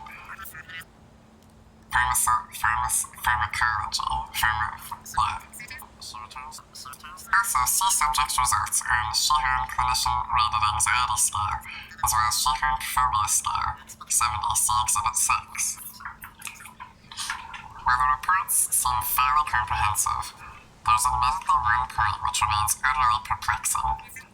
Other publications repeat verbatim the ambiguous phrasing but still fail to shed light on the exact meaning of those 6 words. Occasionally, when attacks become more frequent. At least the implication seems clear. Vicissitudes in Karen's life, whatever those may be, affect her sensitivity to space. In her article, Significant of Her, published in the Psychology Quarterly, V142, M17, December 1995, page 453.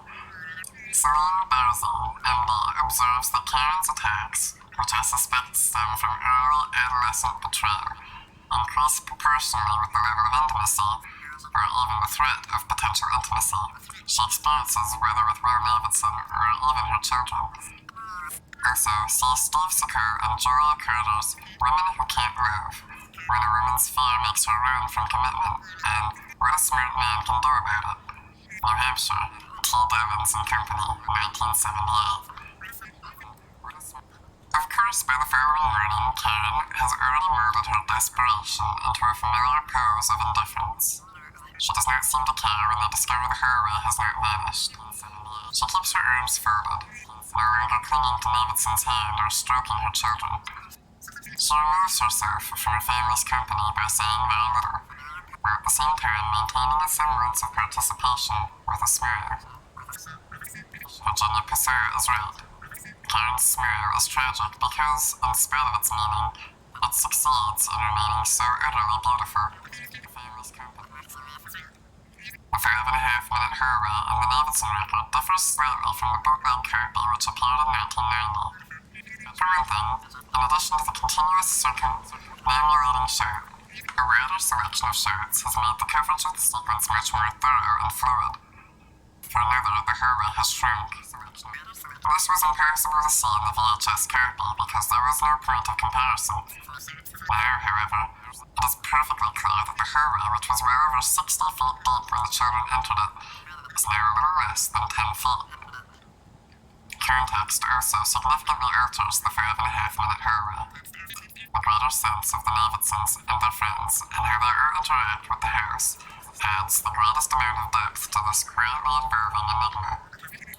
I personally almost crowd that place, and suddenly too, as an abrupt jump cut redelivers Tom from Massachusetts and Billy Weston from Charlottesville, UVA professor once again reeling around the periphery of the angle, unable to take his eyes off the strange, dark corridor.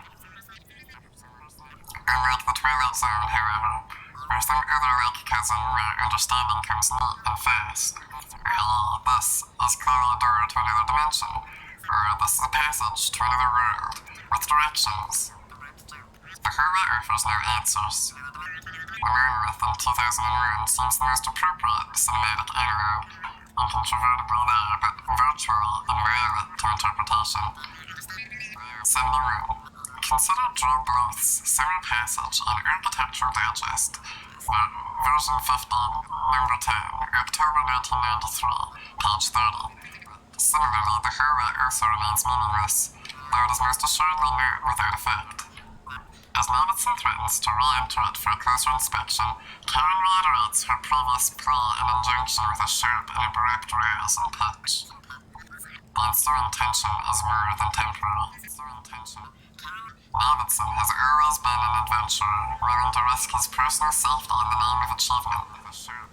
Karen, on the other hand, remains the standard bearer of responsibility and is categorically against risks, especially those which might endanger her family or her happiness.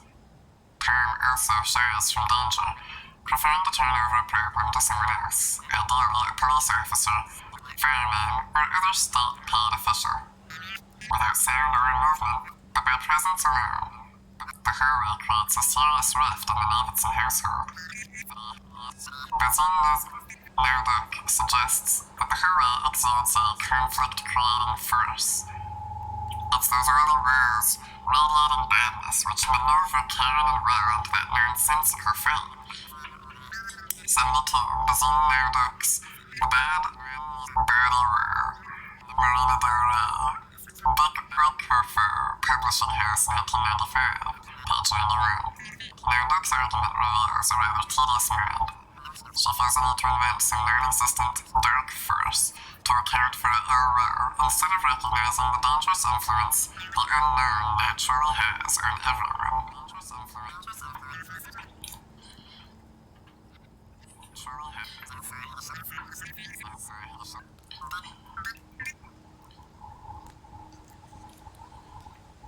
A couple of weeks pass. Karen privately puzzles over the experience but says very little. The only indication that the hurry has in some way intruded on her thoughts is her newfound interest in feng shui. On the phone, we can make out a number of books lying around the house, including the elements of feng shui. By Quirk Manho and Joanna Brown, Element Books, Shaftesbury, 1991. Feng Shui Handbook, a practical guide to Chinese geomancy and environmental harmony, by Derek Walters, Aquarium Press, 1991. Interior Design with Feng Shui, by Sarah Rosbach, Ryder, London, 1987. And The Ring, Qing or Book of Changes, 3rd edition translated by Richard Witham, Woodledge and Regan Poe, 1968. There's a particularly tender moment as Chad sits with his mother in the kitchen. She's busily determining the crew number, a calculation based on the year of birth for everyone in the family, while he's carefully making a peanut butter and honey sandwich. Mommy, Chad says quietly after a while. How do I ever become president, Margaret? Karen looks up from her notebook. Quite unexpectedly, and with the simplest question, her son has managed to move her. You study hard at school, and keep doing what you're doing, and you can do whatever you want. Chad smiles. I'm president. Can I make you vice president? Karen's eyes shine with affection. Putting aside her feng shui studies, she reaches over and gives Chad a big kiss on his forehead. How about Secretary of Defense? During all this, Tom earns his keep by installing a door to close off the hallway. First, he mounts a wood frame using some of the tools he bought from Raoul, a few more he rented from the local hardware store. Then he hangs a silver door with 24-gauge hot-dipped galvanized steel skins and an acoustical performance rating coded at ASTM E41370T STC28. Last but not least, he puts in 4 slag deadbolts and color codes the 4 separate keys: red, yellow, green, and blue. For a while, Daisy keeps him company. But it remains hard to determine whether she's more transfixed by Tom or the hallway. At one point, she walks up to the threshold and lets out a little yelp, but the crowd just flattens and dies in the narrow corridor. Tom seems noticeably relieved when he finally shuts the door and turns over the 4 legs. Unfortunately, as he twists the last key, the accompanying sound contains a familiar ring. He grips the red key and tries it again. As the deadbolt glances the strike plate, the resulting click creates an unexpected and very unwelcome echo. Slowly, Tom unlocks the door and peers inside. Somehow, and for whatever reason, the thing has grown again.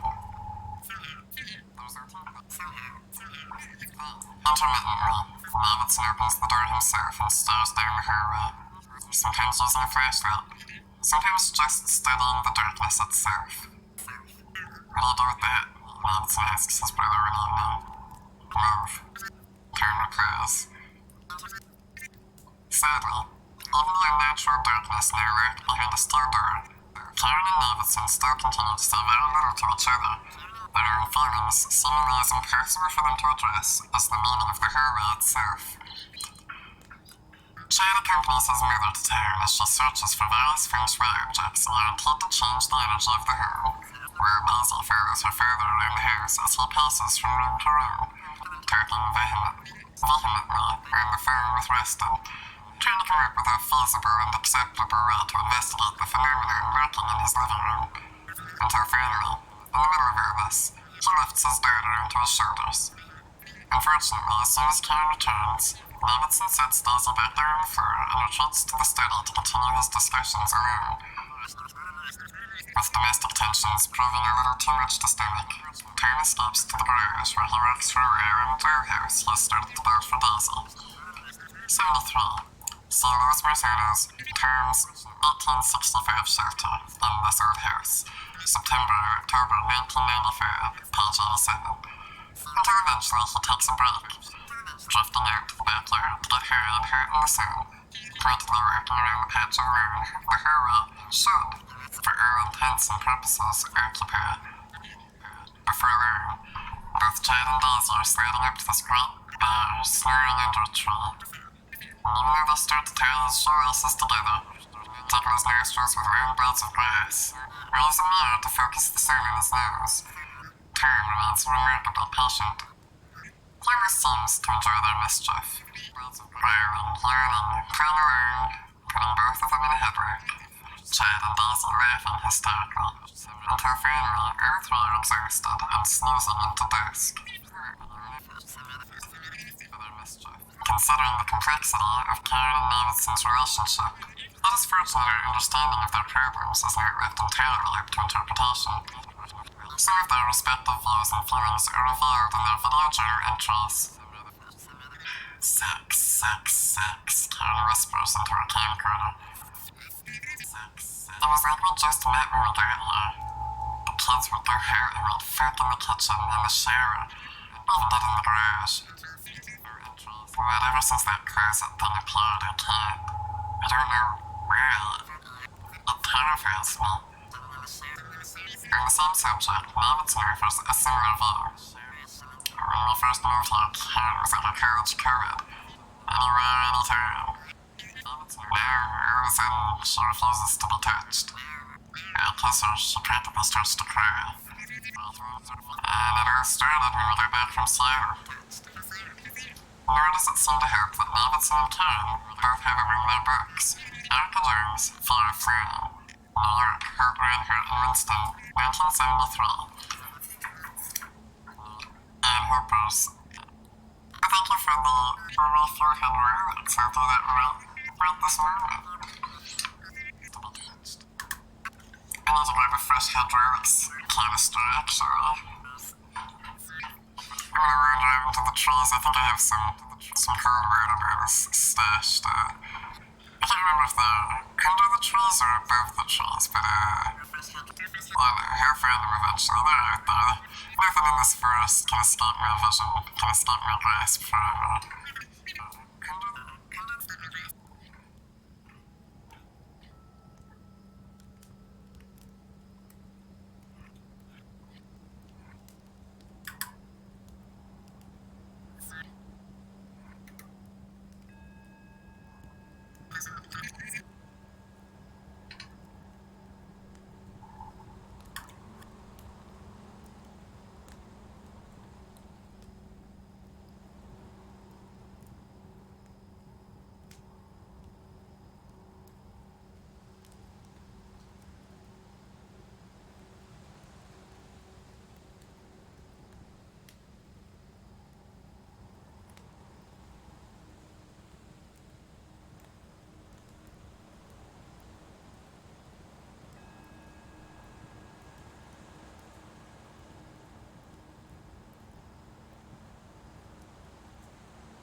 Once. Oh, fuck. Oh, that was embarrassing. Oh, jeez. You want me to flash feed myself?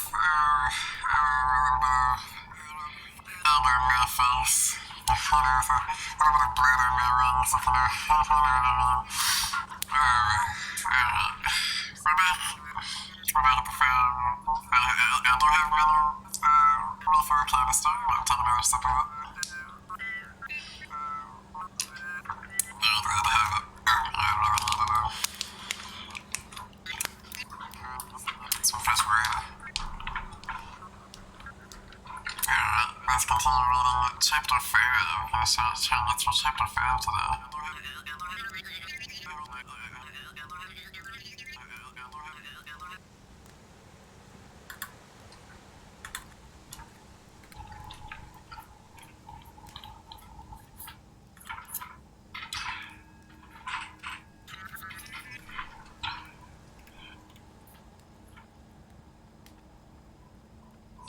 Okay, so we're really in the middle of a...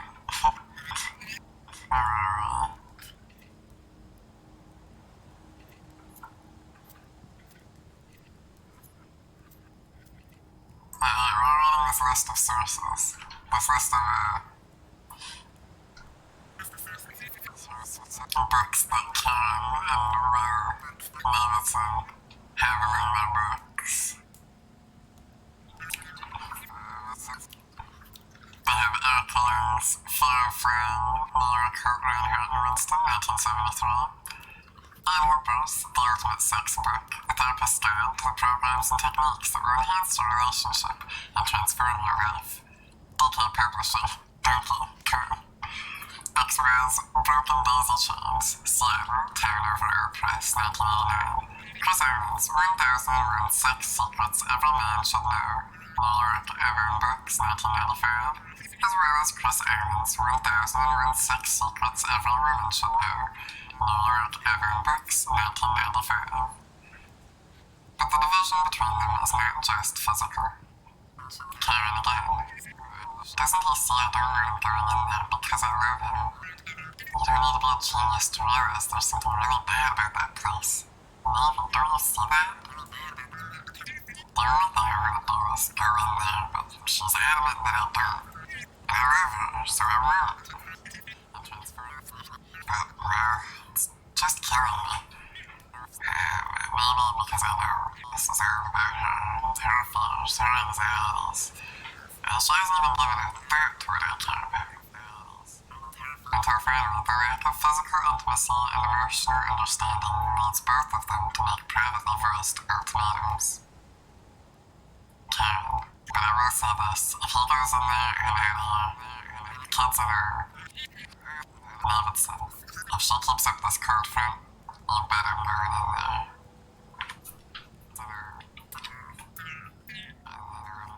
Then one night, in early August, Zanghano provided the blanks but never filled them in. And the equally famous drop in for dinner. It is a complete coincidence that they happen to be in DC at the same time, but neither one seems to mind the presence of either. As said, any friend of Navy's is a friend of mine. Davidson and Karen have known both of them for quite a few years, so the evening is lighthearted and filled with plenty of amusing stories.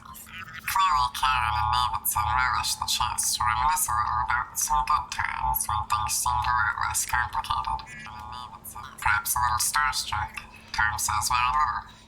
There's plenty of opportunity for a glass of wine, but he proves himself by keeping to order, though he does excuse himself from the table once to smoke a joint outside.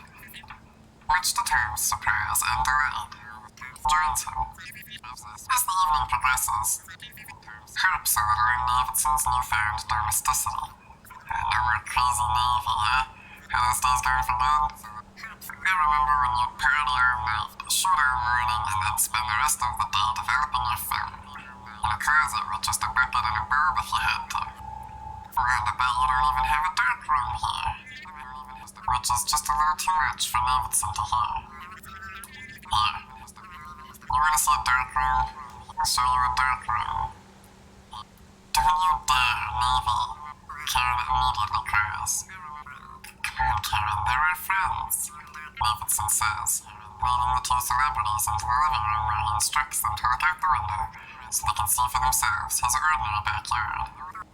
Satisfied that they understand nothing but trees and land could possibly lie on the other side of the wall, he retrieves the fur-colored keys hidden in the antique bassinet in the foyer. Everyone is pretty tipsy, and the general mood is so friendly and easy, it seems impossible to disturb. Which of course all changes when Davidson unlocks the door and reveals the hallway. Takes one look at that dark place and retreats into the kitchen. 10 minutes later, he's gone. Steps up to the threshold, points Davidson's flashlight at the walls and floors, and then retires to the bathroom. A little later, he's also gone. Karen is so enraged by the whole incident, she makes Davidson sleep on the couch with his beloved hallway. No surprise, Davidson fails to fall asleep. He tosses around for an hour until he finally gets up and goes off in search of his camera. The title card reads, Exploration A. The timestamp on Davidson's camcorder indicates that it is exactly 3:19 a.m. Carney and Pedessa are just curious, impetuous, but just curious. We hear him mutter as he shoves his sore feet into a pair of boots. We look around. Without ceremony, he marks the door and slips across the threshold, taking with him only a high 8, a mag light, and his 35mm Nikon. The commentary he provides us with remains very spare. Cold. Yeah, really cold. Eyes are dark. Similar to the closet space upstairs. Within a few seconds, he reaches the end. The hole cannot be more than 70 feet long. That's it. Nothing else. No big deal. Over this, Karen and I have been fed. Except as Davidson swings around, he suddenly discovers a new doorway to the right.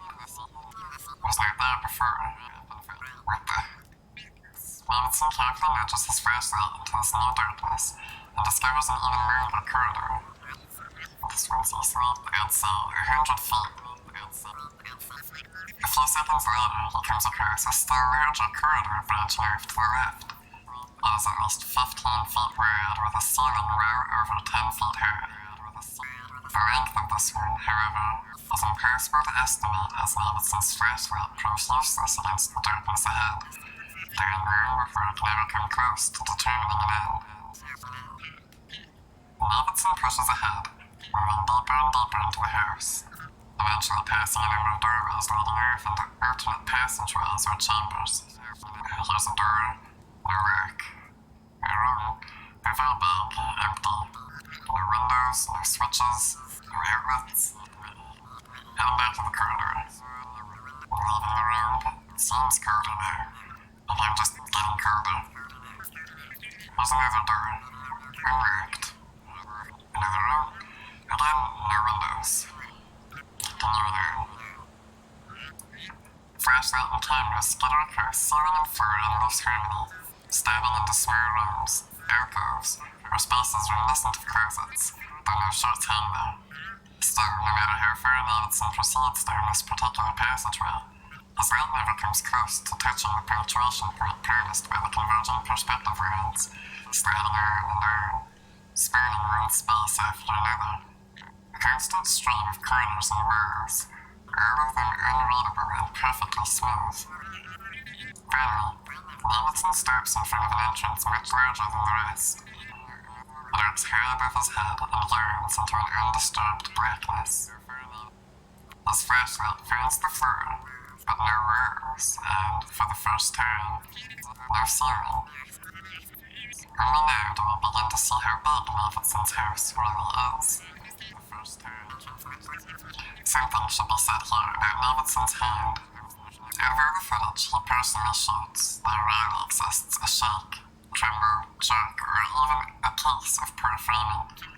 His camera, no matter the circumstances, manages to view the world, even this world, with a remarkable steadiness, as well as a highly refined aesthetic sensibility.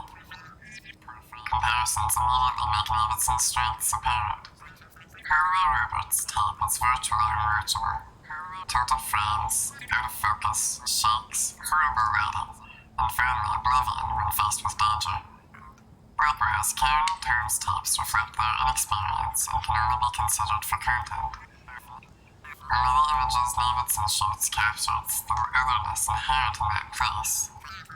Undeniably, Davidson's experience as a photojournalist gives him an advantage over the rest when focusing on something that is as terrifying as it is threatening. But of course, there is more at work here than just the courage to stand and focus. There is also the courage to face and shape the subject in an extremely original manner. See Rosa Speed's Images of Dirt versus Paris by Night, the tenderly encountered history of rooms at Andrew Bush's Burnstown, work of O. Winston Link and K.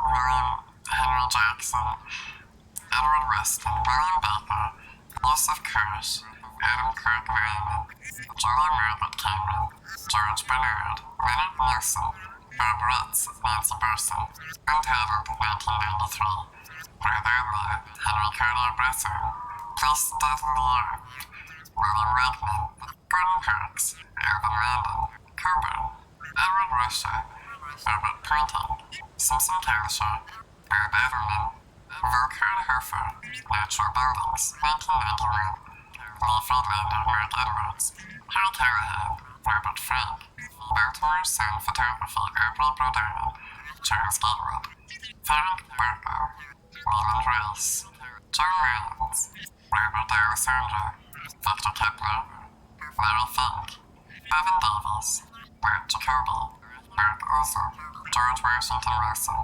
Julia Margaret Cameron, Carlton Watkins, Edward S. Curtis, Eve Arnold, Michael Lessie, Wisconsin Death Trip, Aaron Siskine, Kelly Rose, Cornell Cooper, Bert Stone, James Van Der Zee, Leonard Freed, Philip Purkis, Keith Smith, Bert Glenn, Bob Brown, Laszlo Mohammadi, Leonard Arthur Rothstein, Louis Stepner, Ray K. Metzger, Edward W. Quigley, Jim Bankston, Richard Prince, Walter Chappelle, Paz Arizona,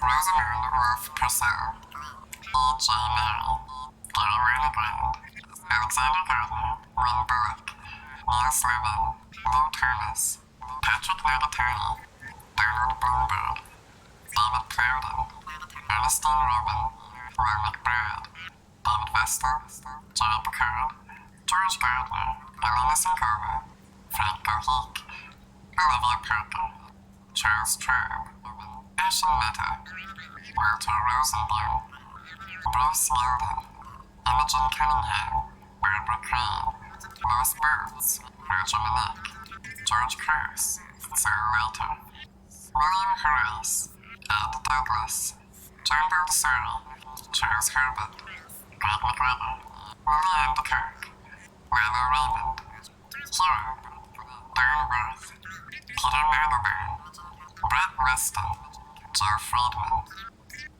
Joanne Leonard, Larry Kirk, Nancy Rexroth, Jack Manning, Ben Sherman, Mary Cassindas, Robert DeMurkey, Alexandra Markisarkis, Andreas Serrano, Rick Reynolds, Henrik Turns, George Roger, Ernst Zanzibar, Bruce Davidson, Roberta Recchi, Jimmy Hare, Ruth Orkin, Marcy Hiko, Yoshioka, Pearl Outerbridge, Junior Jerry Ann Olsen, Lee York, Mond Delbert, Emmett Bowen, Kerry Wasserman, Susan Meseles, Naomi Savage, Henry Peach Robinson, Sandra Aleda, Boris Ignatievic, Eva Rubenstein, Ouija, Arthur Philippe, Benjamin Stone, Adam Cortezes, Stephen Shore, Lee Miller, Sid Grossman, Darnigan Koenig, Jack Roper, David Sims, Detlef Earler, Untitled, Margaret Burke Rupp, Dimitri Cassar, Ruth Hilberg, Kurt Blow, Francisco Invert, Jed Fielding, John Hartfield, Elliot Purdy, Gabriel and Helmut Northhofer, Francis Brugler, Jerome Liebling, Eugene Richards, Werner Biscoff, Martin Kirksey, Bruno Burnby, Linda Kerner, Oliver Gagliani, Arno Raphael, Lincoln, Richard Murderous, Judith Gordon, Philip Traeger, Scott Hurd, William Van Dyke, Alan Carroll, Meadow, Desperate Felix, Turnican, Roger Martin, Lucas Samaras, Raoul Harrison, Nolan Pease, Lisette Myrtle, Robert Leroux, Joseph Sudak, Glenn Lockford, George Birmingham, Thomas Joshua Cooper, Eric Hartzler, Oscar Bailey, Herbert List, Morello Riccardi, Franco Fontana, Red King, Georgie Zermer, Sergei Mikhailovich, Kokunin Gorski, Mario Sorrenti, Craig McDean, Rick Boone, David Douglas Duncan, Josiah Sekiaruri, Joseph D. Jakima, Richard Bertos, Richard Misrak, Yoshihiko Ito, Rainer Reed, Ellen Erberg, Aziz, Deborah Turbler, Arnold Newman, 65, Tazaki Grochovsky, Joe Peter Whitcomb, Adam Foss, Inga Oswald, Enzo Ragazzini, Bill Owens, Serena Noskoriak, David Lawrence Leventhur, Mariana Limbrowski, Eugene Taylor, Nancy Haney, Elliot Barrett, Bear Rutt, Tazo Econos, Nicholas Nixon, Aaron A. Dutton, Henry Callahan, Joe Meyerowitz, Ruthven A. Burnett, Ulf Schurst, Hiroshi Sugimoto, Tony Frisser, John Blakemore, Roman Vishniak, Bobby Fleming, Caffrey, Raul Carreras, Georgie Kipps, Joe Deere, David P. Bales, Michael Snow, Alexander Krasper-Berkey, Carl Bowen, Laura Gilpin, Andy Ruher, Tarja Lydia Elizabeth Lindstrom Cardwell, Corinne Day, Kristen McManamy,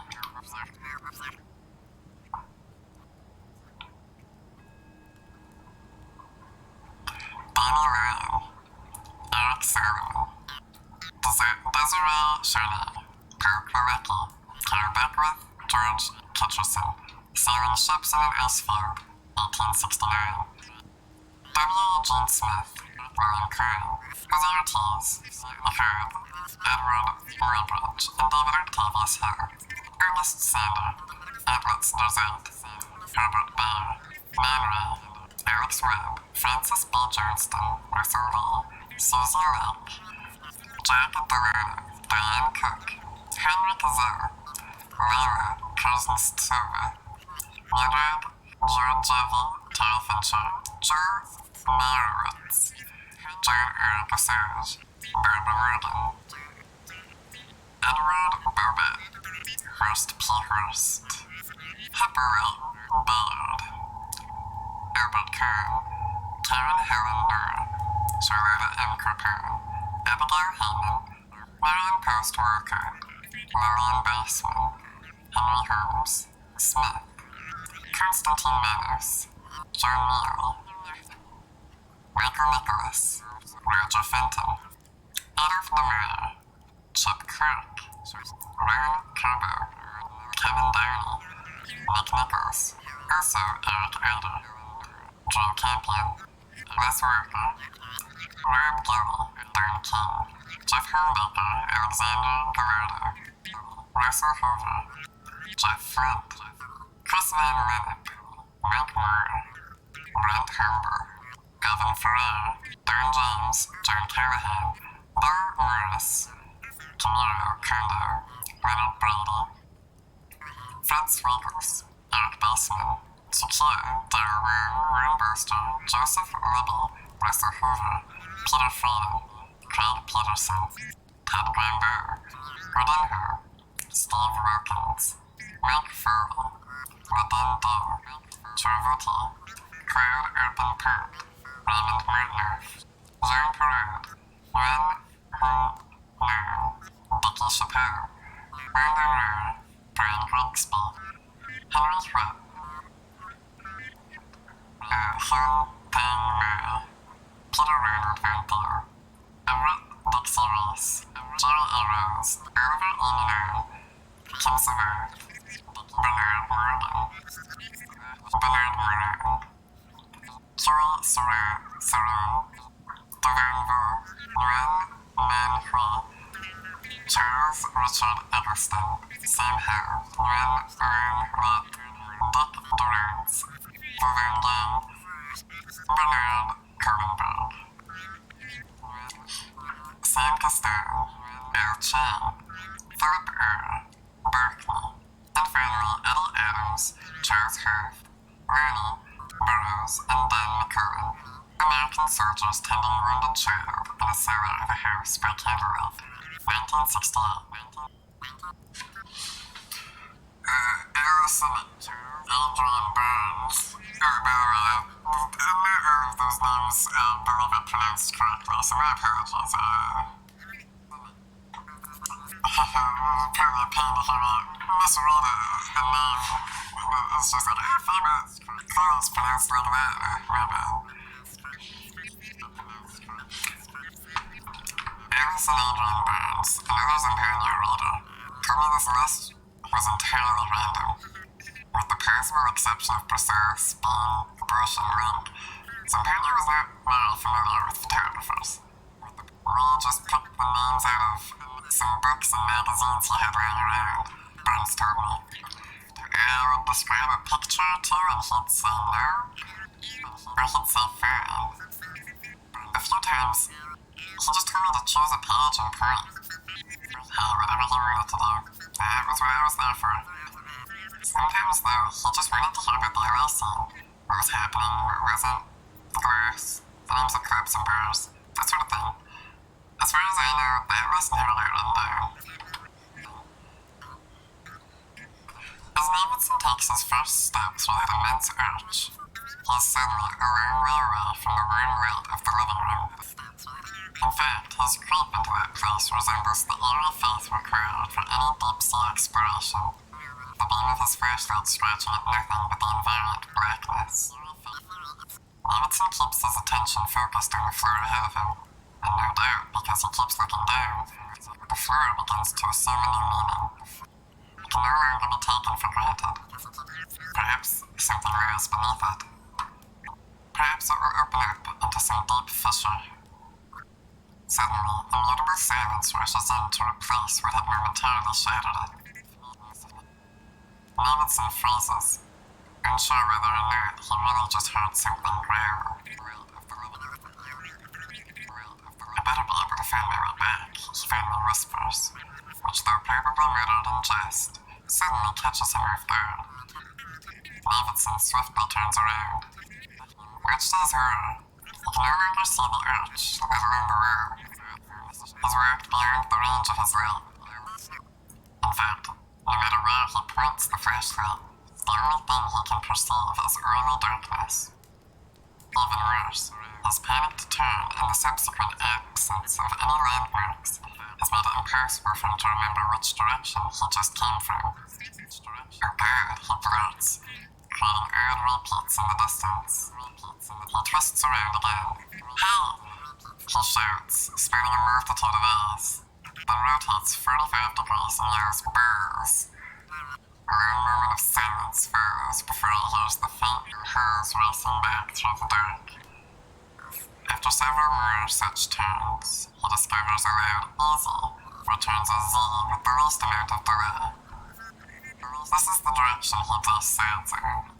Within less than a minute, the beam from his flashlight finds something more than darkness. Quickening his pace slightly, Davidson reaches the rear and the safety he perceives there. He now faces another decision, left or right. This time, before going anywhere, he reaches into his pocket and places a penny at his feet. Relying on this marker, he heads left for a rear. When a minute passes, and he has still failed to find the entrance, he returns to the penny. Now he moves off to the right and very quickly comes across a doorway. Only this one, as we can see, is much smaller and has a different shape than the one he originally came through. He decides to keep working. When a minute passes and he still has not found the arch, he stops. Think, Navy, think. He whispers to himself, his voice edged slightly with fear. Again, that faint roar returns, rolling through the darkness like thunder. Davidson quickly does an about-face and returns to the doorway. Only now he discovers that the penny he left behind, which should have been at least 100 feet further, lies directly before him. Even stranger, the doorway is no longer the doorway, but the arch he had been looking for all along. Unfortunately, as he steps through it, he immediately sees how drastically everything has changed. The corridor is now much narrower, and it ends very quickly in a T. He has no idea which way to go, and when a third growl ripples through that place, this time significantly louder, Davidson panics and starts to run. His sprint, however, lasts only a few seconds. He realizes quickly enough that it is useless. It is a useless, even dangerous course of action. Catching his breath and doing his best to calm his frayed nerves, he tries to come up with a better plan. Karen! He finally shouts, a flurry of errands almost instantly swallowed in front of him. Tom! He tries, briefly catching hold of the arms as they too start to vanish. Though before doing so completely, Davidson momentarily detects in the last arm a slightly higher pitch and twang in his own voice. He waits a moment, and not hearing anything else, shouts again. I'm in here! Giving rise to tripping ears reverberating and fading, until in the next to last instant a sharp cry comes back to him. A child's cry, calling out for him, drawing him to the right. While shouting I'm here and following the odd ease, singing off the walls, Davidson slowly begins to make his way through an incredibly complex and frequently disorienting series of turns. Eventually, after backtracing several times and making numerous wrong choices, occasionally descending into disturbing territories of silence, the voice begins to grow noticeably louder, until finally Davidson slips around a corner, certain he's found his way out. Instead, though, he encounters only more darkness, and this time greater quiet. His breathing quickens. He's uncertain which way to go. Obviously, he's afraid. And then, quite abruptly, he steps to the right through a low passageway and discovers a corridor terminating in a warm yellow lamp light, with a tiny silhouette standing in the doorway, tugging her daddy home with a cry. Emerging into the safety of his own living room, Davidson immediately scoops Daisy up in his arms and gives her a big hug. I had a nightmare, she says, with a very serious nod. Similar to the Combo Icefield at the base of Mount Everest, where blue rocks and chasms change unexpectedly throughout the day and night, Davidson is the first one to discover how that place also seems to constantly change. Unlike the Icefield, however, not even a single hairline fracture appears in those walls. Absolutely nothing visible to the eye provides a reason for, or even evidence of, those terrifying shifts, which can in a matter of moments reconstitute a simple path into an extremely complicated one. Nothing visible to the eye provides a reason. A fitting phrase for what's happened. And I think my day actually started off pretty well. I woke up having an almost wet dream about Thumper.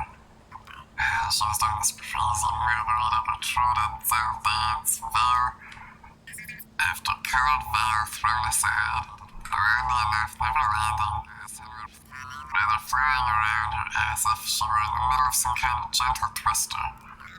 The sheer sheets of fabric continued to encircle her, even as she removed more and more of them, allowing me only momentary glimpses of her body. Her smooth skin, her mouth, her waist, her... Yes, I get a glimpse of that too, and moving towards her, moving past all that interference. Certain that with every step I take, I'll soon have her. After all, she's almost taken everything off. No, she's taken everything off. Her knees are spreading apart. Just a few more veils to get past, and I'll be able to see her. Not just bits and pieces of her, but all of her.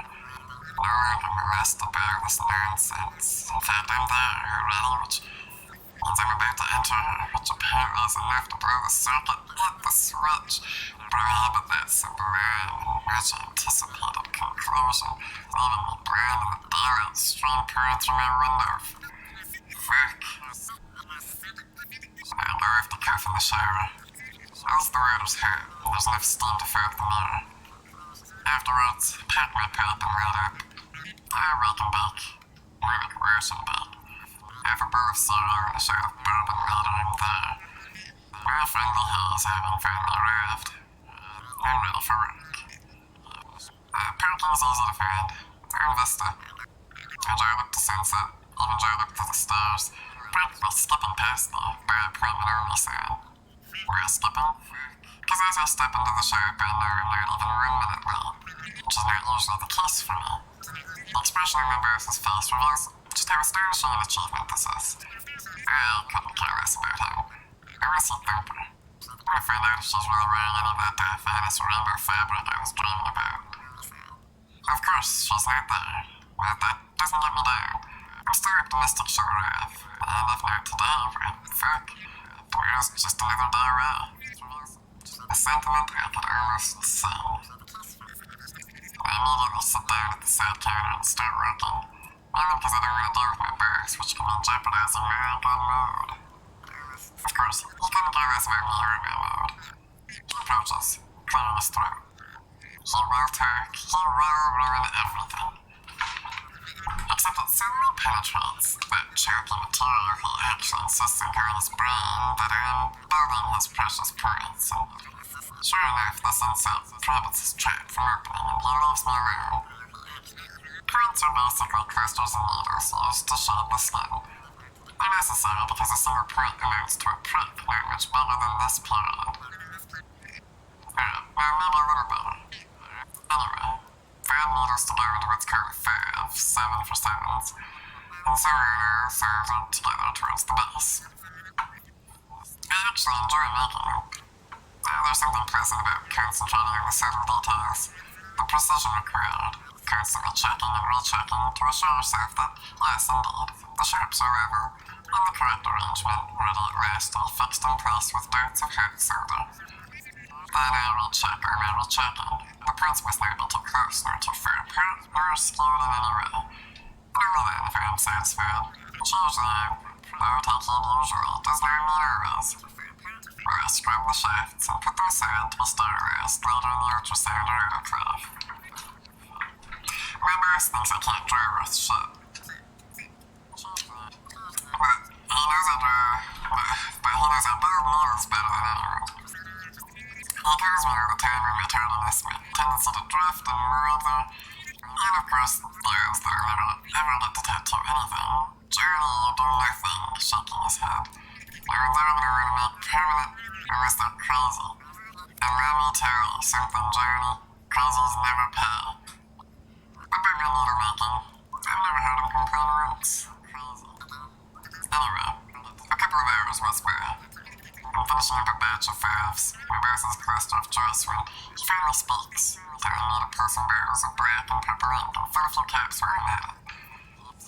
We keep the stuff in the storeroom and back. It's a sizable space, big enough to fit a small work table in. You have to climb 8 pretty steep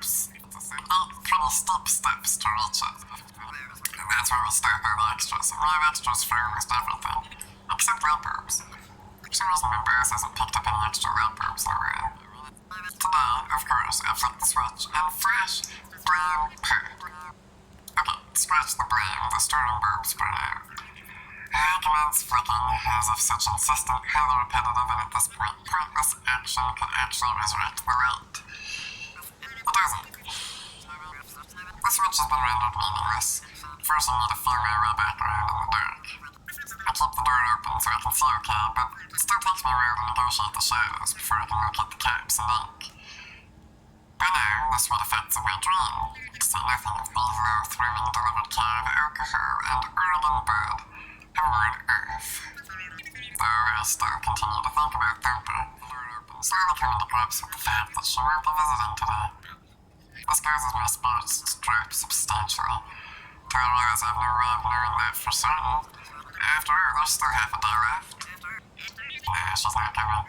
I know it. She thought me, but it's okay. Tomorrow's.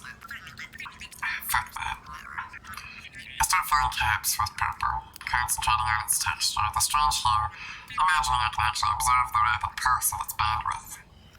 These are stupid thoughts, and as if to confirm that sentiment, darkness pushes in on me. Suddenly the slash of lead in my hands looks sharp enough to cut me. Real sharp. Moving it will cut me. I do move, and guess what? I start to bleed. The laceration isn't deep, but important stuff has been struck, leaking over the table and floor. Worst. I don't have room, except I'm not bleeding, though I am breathing hard. Real hard. I don't need to touch my face to know there are no beads of sweat slipping off my forehead, flicking off my eyelids, streaming down the back of my neck. Cold as hands. Hands of the dead. Something terrible is going on here. Going extremely wrong. Get out, I think. I want to get out. But I can't move. And as if this were nothing but a grim prelude, shit really starts to happen. There's that awful taste again. Sharp as rust wrapping around my tongue. Worse. No longer alone. Impossible. Not impossible. This time it's human. Maybe not. Extremely long fingers. A sucking sound, too. Sucking on teeth. Teeth already torn from the gums. I don't know how I know this. But it's already too late. I've seen yours.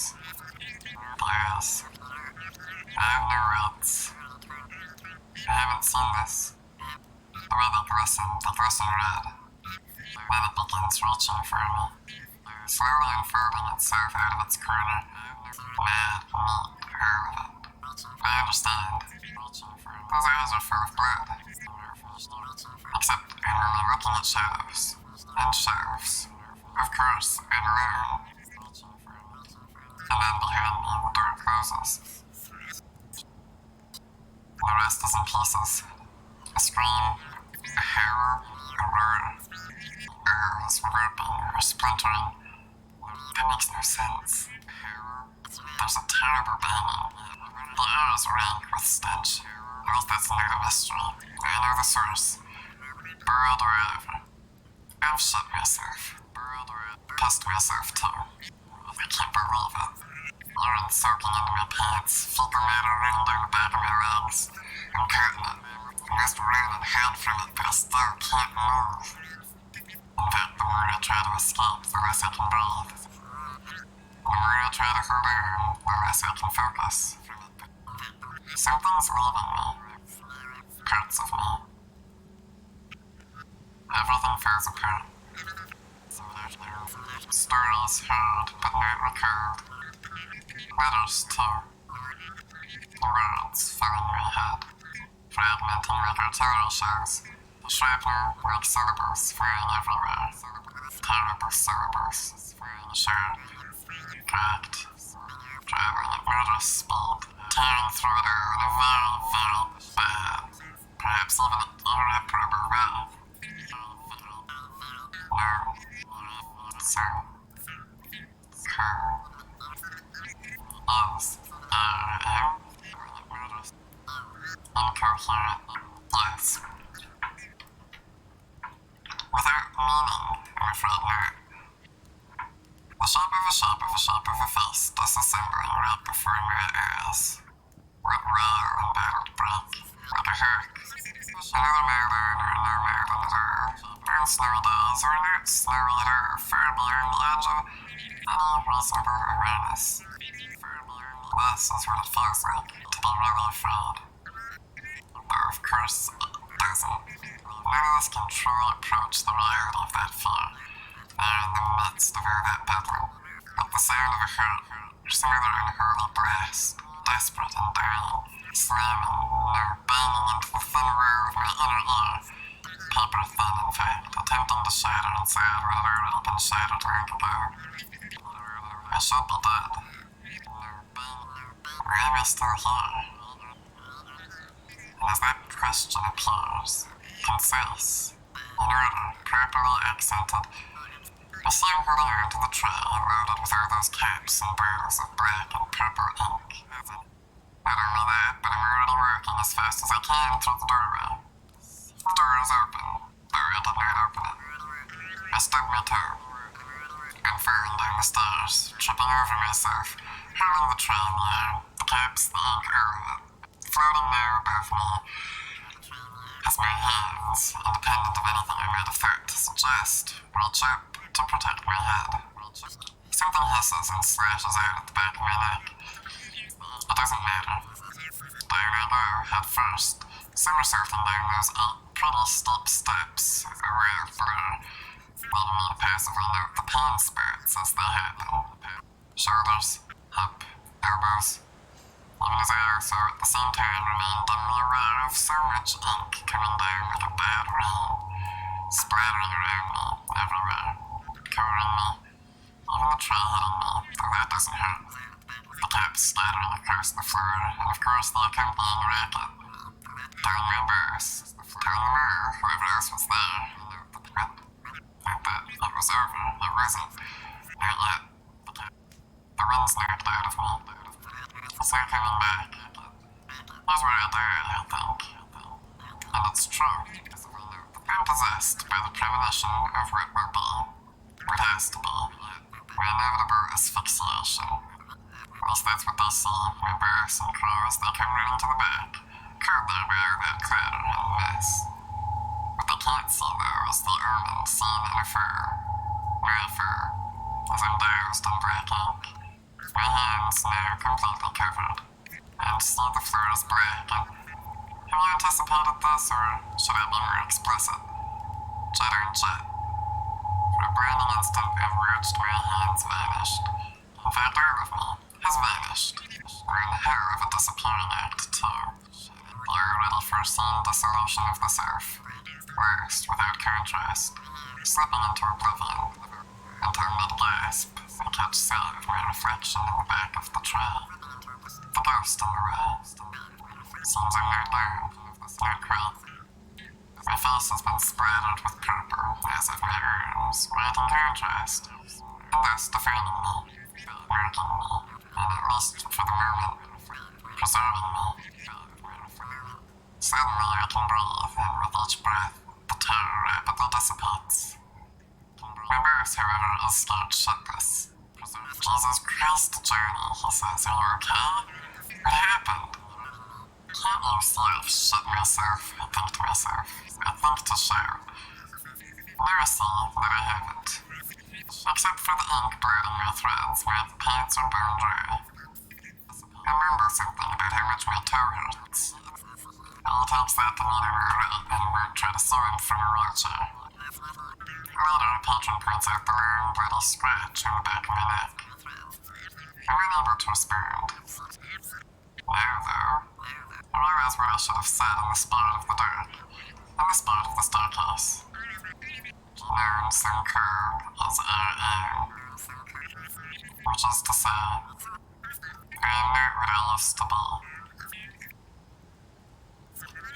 Although Mr. Truth's sides may often seem impenetrable, I note without rhyme or reason, the reader who wishes to interpret Mr. Truth in his or her own may disregard this note.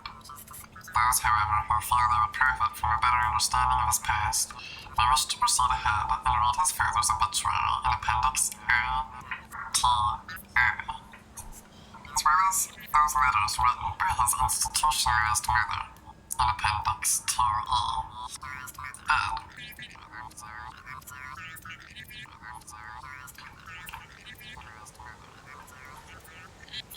I think we'll get to the appendix later. And I don't know if this would prior I could go to the appendix or I could stay here, but I think I'm gonna choose to stay here and keep following around. After putting his daughter back to bed, Davidson finds Karen standing in the entrance to their room. Well, what's the matter? She murmurs, still half asleep. Go back to sleep. Daisy just had a bad dream. Davidson starts to go back downstairs. I'm sorry, Navy, Karen says quietly. I'm sorry I got so mad. It's not your fault. That thing just scares me. Come back to bed. And as they later conferred in separate video entries, that night, for the first time in weeks, they made love again.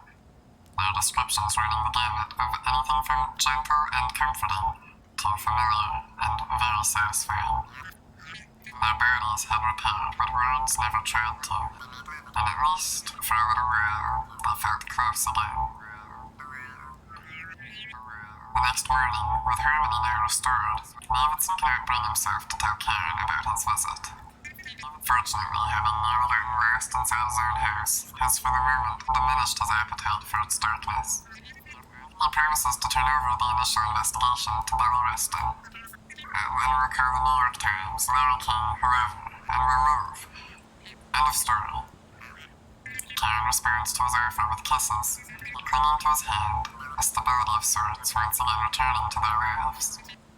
Still, the compromise is far from satisfying.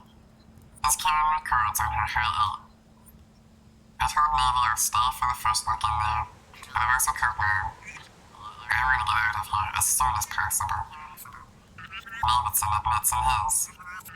I feel lousy about lying to Karen, but I think it's unreasonable for her to expect me not to investigate. She knows where I am. I think. At which point, the study door suddenly swings open and Daisy, wearing a red and gold dress, barges in and begins tugging at her father's sleeve. Come play with me, Daddy. Davidson lifts his daughter into his lap. Okay, do you want to play? I don't know, she shrugs. Always. What's always? But before she can answer, he starts tickling her around the neck, and Daisy dissolves into bursts of delight.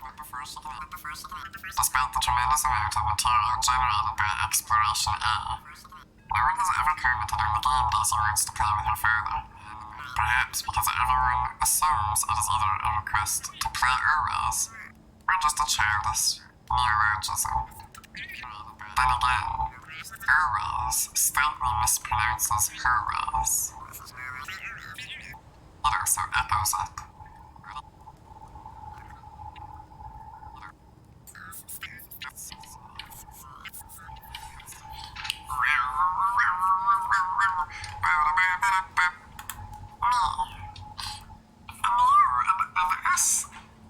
We finished chapter 5.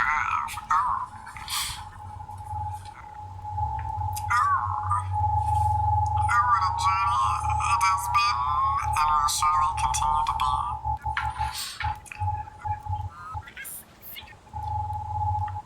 We're gonna see a couple more favorite streams this week. I'm gonna play a few more things on the stream a few more days. Keep an eye on Twitter, get a schedule up as soon as possible. As soon as my busy little favorite schedule will allow, I will post the schedule. Look forward to a couple more streams this week, and then we'll continue House of Leaves next week. We'll look forward to it. It should be a very refreshing experience. My name is Phoebe. And I love being here in the world with all of you at the same time. It's a lovely time, it's a lovely world, and it's a lovely all of you to be spending it. /with. So take care of yourselves, and don't hesitate to reach out to others to ask for help rather than mutual aid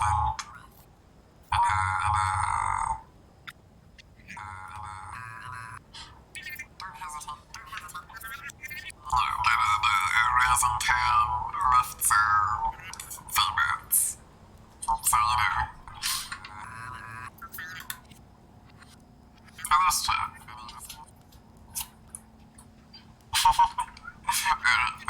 I don't have the,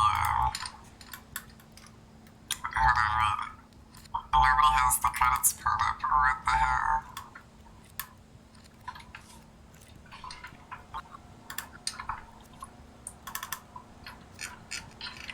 This one shots are accurate. Nope, those are the credits. Okay. Screwing out of here. Snaps, can't feed the break. Snaps though, can't feed the break. Break a leg.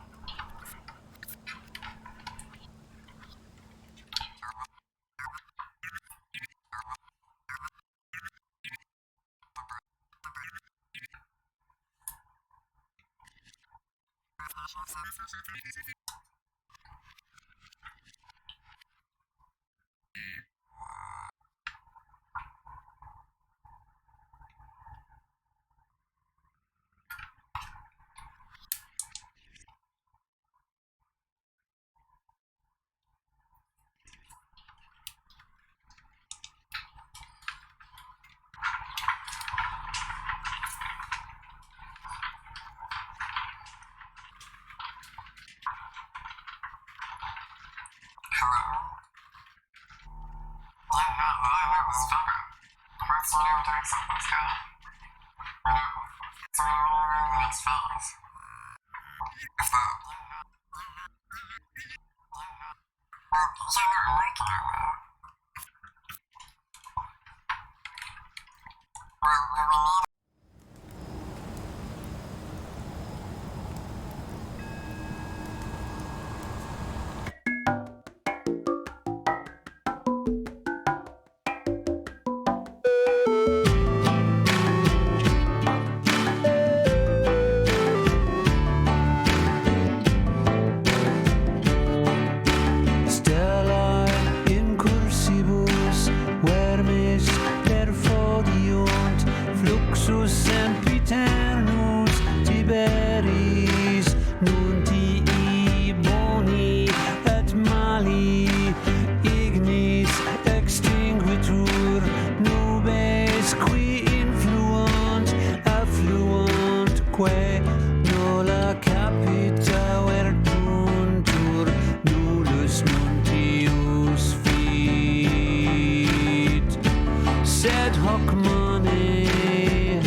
Exercitus victoriosi laudantur amatoris tuo complectuntur volatus anserum desursum tua inutilis manent non sonata